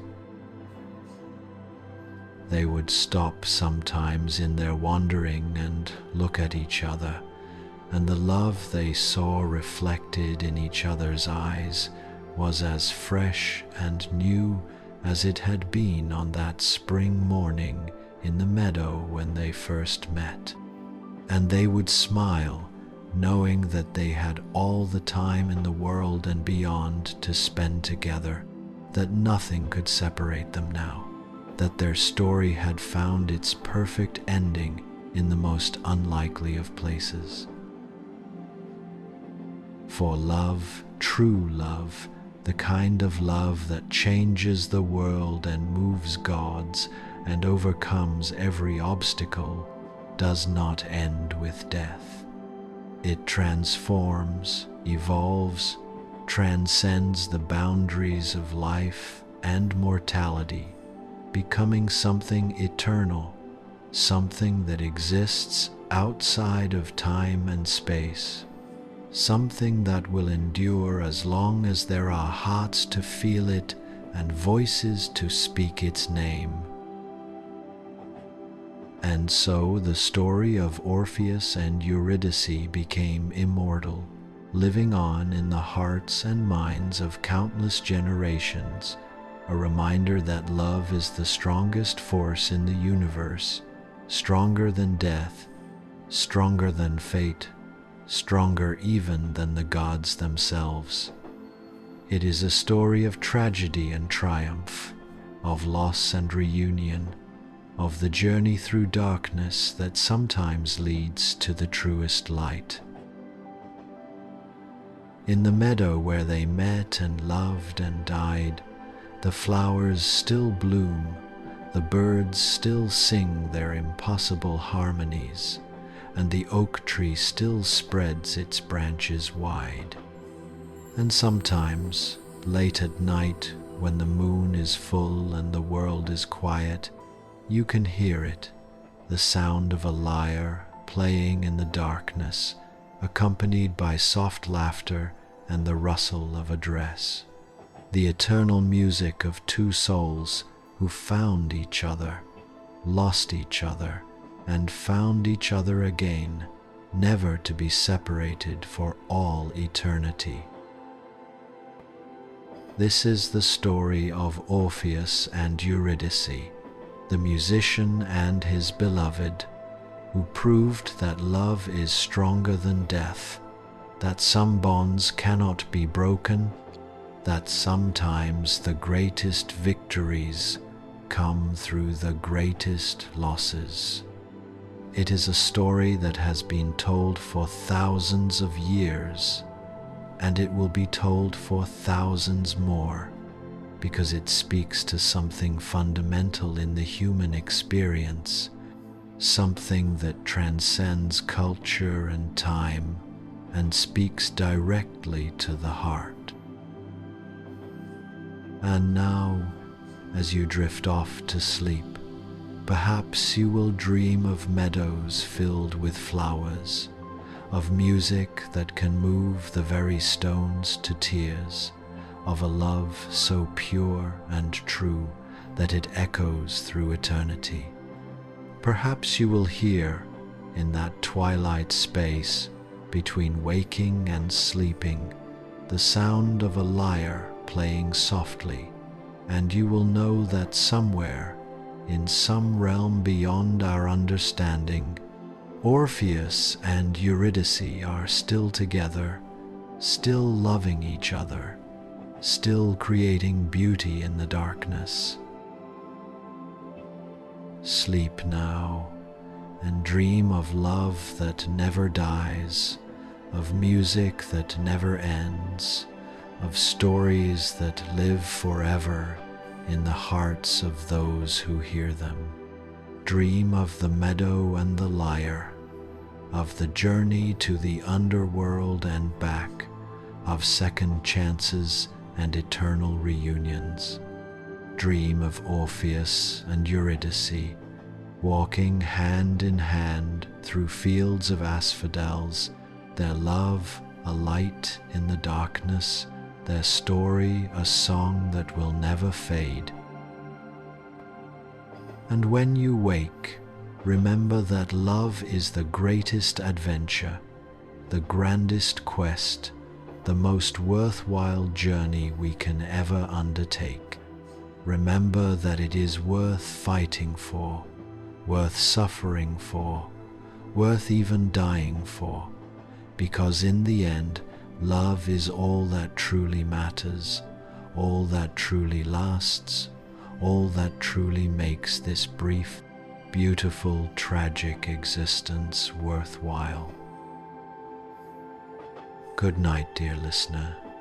May your dreams be filled with music and flowers, with love and light, with all the beauty that Orpheus and Eurydice knew in life and found again in death. And may you wake tomorrow with a heart full of hope, knowing that somewhere, somehow, true love always finds a way.